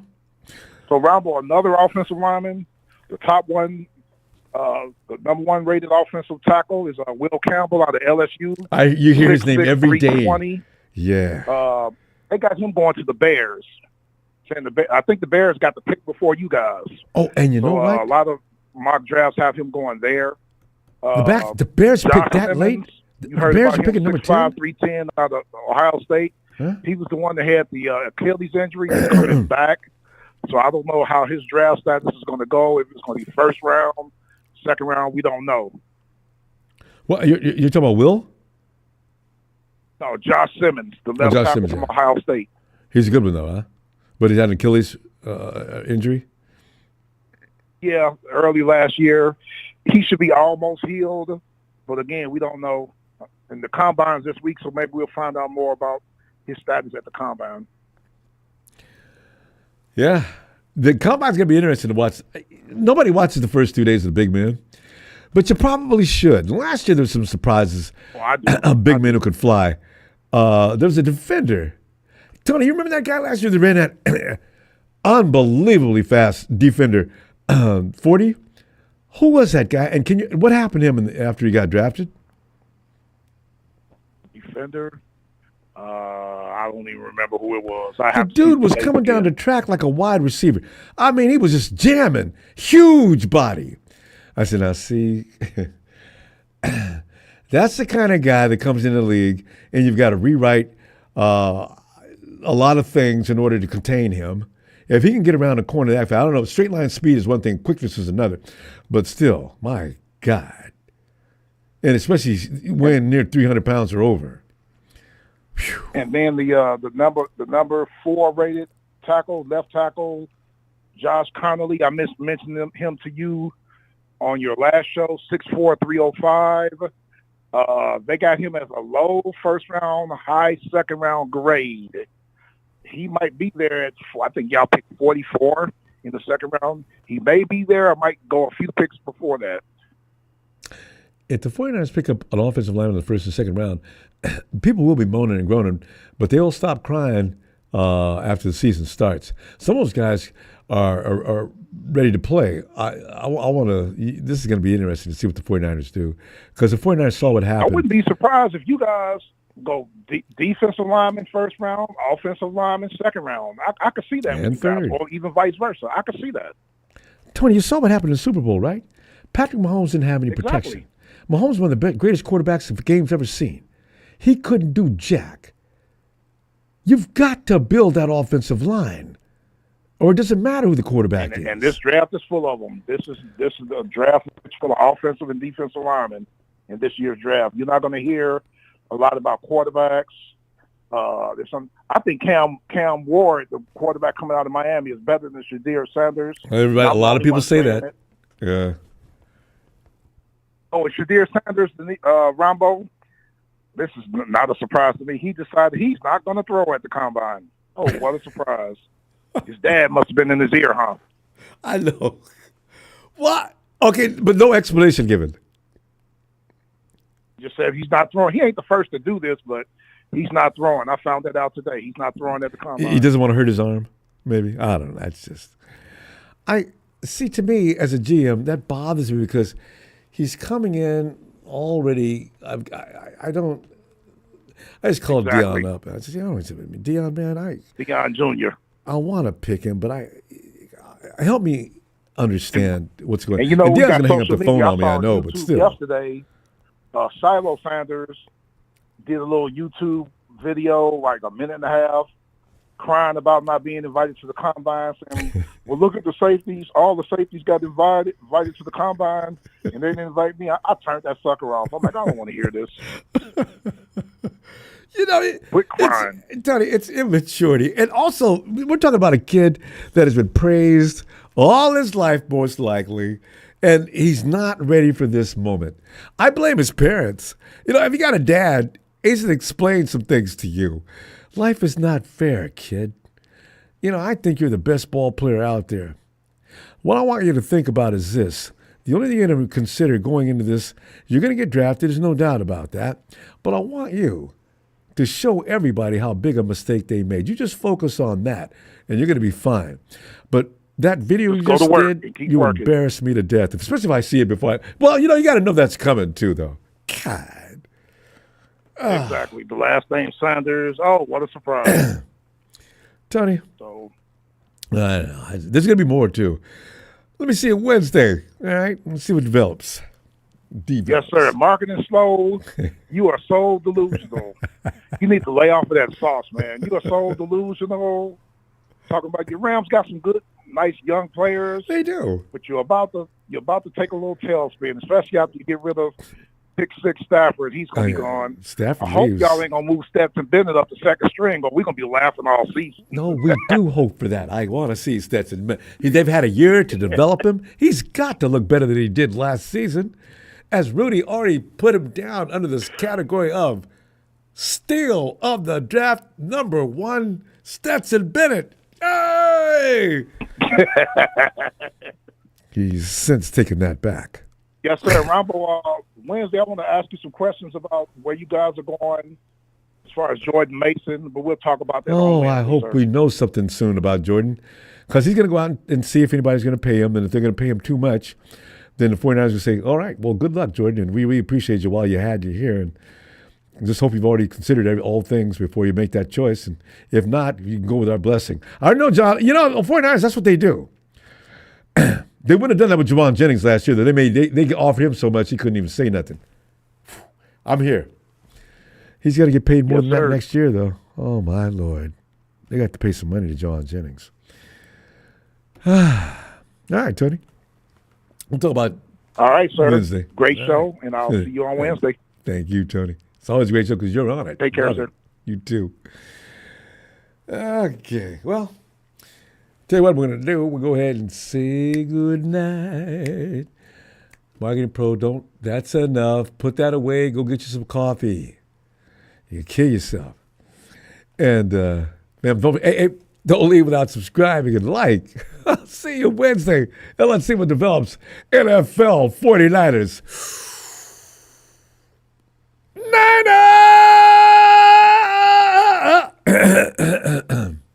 Flim.